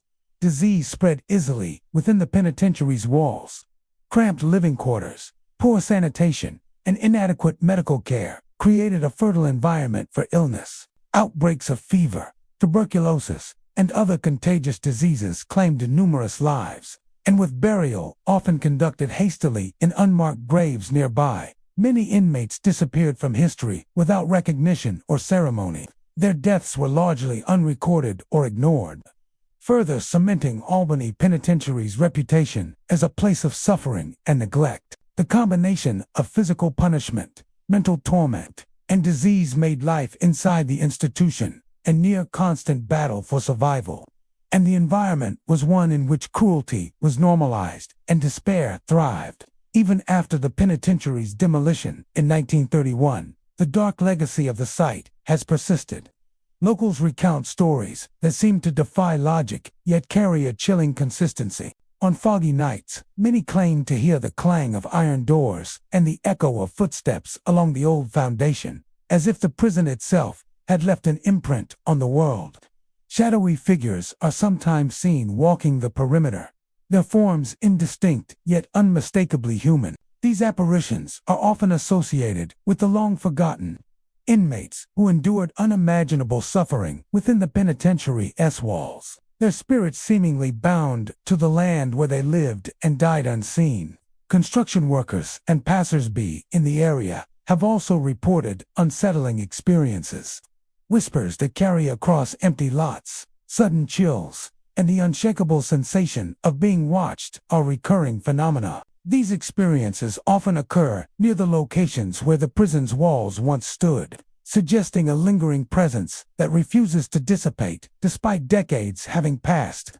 Some workers have claimed to hear conversations in voices that vanish the moment they turn to investigate, or to catch glimpses of shadowy forms darting just beyond their line of sight. Such accounts have become woven into the local folklore, reinforcing the idea that Albany Penitentiary's legacy is not confined to history books, but continues to inhabit the physical space where it once dominated. The punishment-focused design of the prison likely contributes to the intensity of these reports. The use of underground isolation chambers, chains, and constant surveillance created an environment where fear and suffering were concentrated and prolonged. Human emotion, particularly extreme stress, anger, and despair, has long been theorized to leave residual energy in physical spaces. In the case of Albany Penitentiary, the combination of prolonged confinement, frequent abuse, and the untimely deaths of countless inmates appears to have left an enduring imprint that manifests in the experiences of those who encounter the site today. Stories of haunting are often tied to specific aspects of the penitentiary's former structure. The old foundation, now partially overgrown and integrated into modern developments, is said to carry echoes of past suffering. The pits, though long filled or destroyed, are remembered as spaces of intense fear. And some claim that the energy associated with these chambers radiates outward, affecting those who walk the surrounding grounds. Shadowy figures and the sounds of movement are consistently reported near these historic points, suggesting a link between the locations of greatest suffering and the sites of paranormal activity. The tales of Albany Penitentiary serve as more than just ghost stories. They are reflections of a broader historical reality. The prison was a place where human suffering was often ignored, where punishment eclipsed compassion, and where countless men endured conditions that would be considered inhumane by modern standards. The persistence of ghostly legends suggests that, even in demolition, the memories of these individuals continue to resonate, reminding visitors and locals alike of the cost of cruelty and neglect. Visitors to the site today often report a mix of awe and unease. The atmosphere is heavy with history, and even without the original structure, the land retains a sense of presence. Footsteps, whispers, and fleeting shadows are experienced with startling consistency, creating an environment where the past feels remarkably close. Many believe that the spirits of the prisoners, denied proper burials and forgotten by society, remain tethered to the place of their suffering, unwilling or unable to move on. These tales have become an intrinsic part of the site's identity, making Albany Penitentiary one of New York's most haunting and overlooked historical locations. Ultimately, Albany Penitentiary represents a stark intersection of history, human suffering, and the paranormal. Its stone walls, chains, and underground cells may be gone, but the echoes of cruelty, despair, and unacknowledged death linger. The clang of iron doors, the shadowy figures on foggy nights, and the whispers that seem to rise from the ground all serve as reminders that some histories refuse to be forgotten. Even demolished, Albany Penitentiary continues to claim its place as a haunted monument to the suffering of those who pass through its gates, eternally bound to the land where their pain went unseen. We have traveled through 25 haunted prisons or near that mark, yet each one leaves us with lingering questions. Are those footsteps echoes or spirits? Are shadowy figures mere tricks of lights or tortured souls? If you enjoyed this journey into darkness, hit like, subscribe, and press the bell icon so you never miss our next descent into the uncanny. Let me know in the comments which prison you'd love me to investigate next, and if you ever had a ghostly experience in a haunted building, tell me your story. Until next time, don't close your eyes too tight. Don't walk the empty corridors alone. And remember, sometimes the walls do remember.